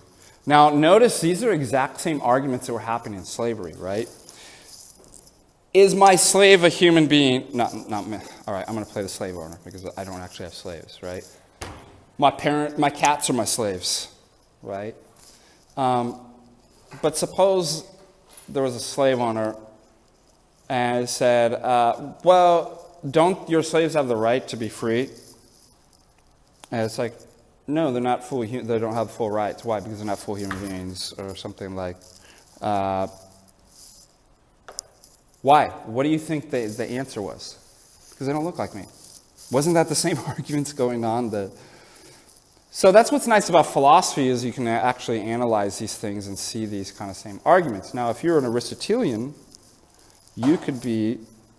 And again, depending who your philosopher is, you're going to answer this in different ways. If you're a materialist, you're going to answer this totally different than you would Aristotle. But suppose you're Aristotle. You're going to say, it doesn't matter what something looks like. You all look different from me. Am I going to make a philosophical argument that you're not a human being because you look different from me? No. If I was an Aristotelian, I'd make an argument that it doesn't matter what you look like. It's the form that you have, the one in the many, that makes us be all human beings. By the way, this is all written in, this kind of natural law is all written into, and we'll end here, in the Declaration of Independence. All men are what?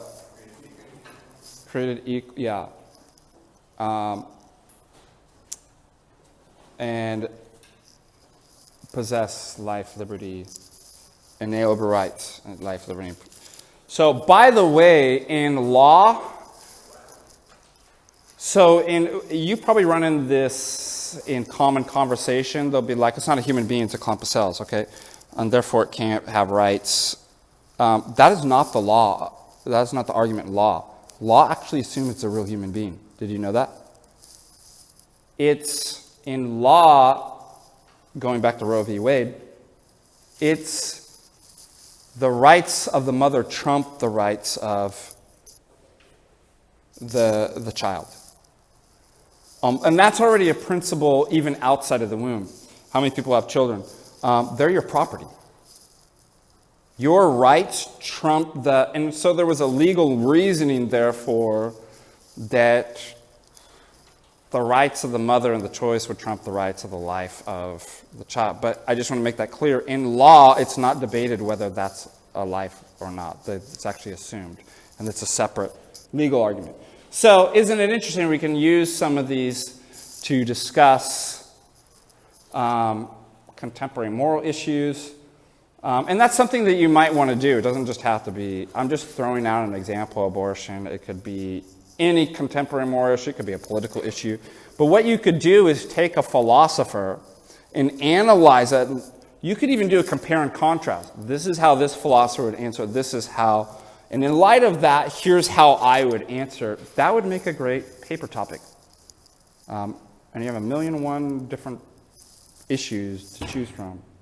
When we come back, I will finish, because what I want to get into after this is further details of DNA and information, and how information that you can't see always has to be encoded in matter, whether that's in your vinyl LP, your iPhone, the computer, the ones and zeros. Information that you cannot see that's understood always has to be encoded in matter. And you can draw this parallel out that, God, it sounds like Aristotle. It does sound like Aristotle. And with that, I bid you farewell.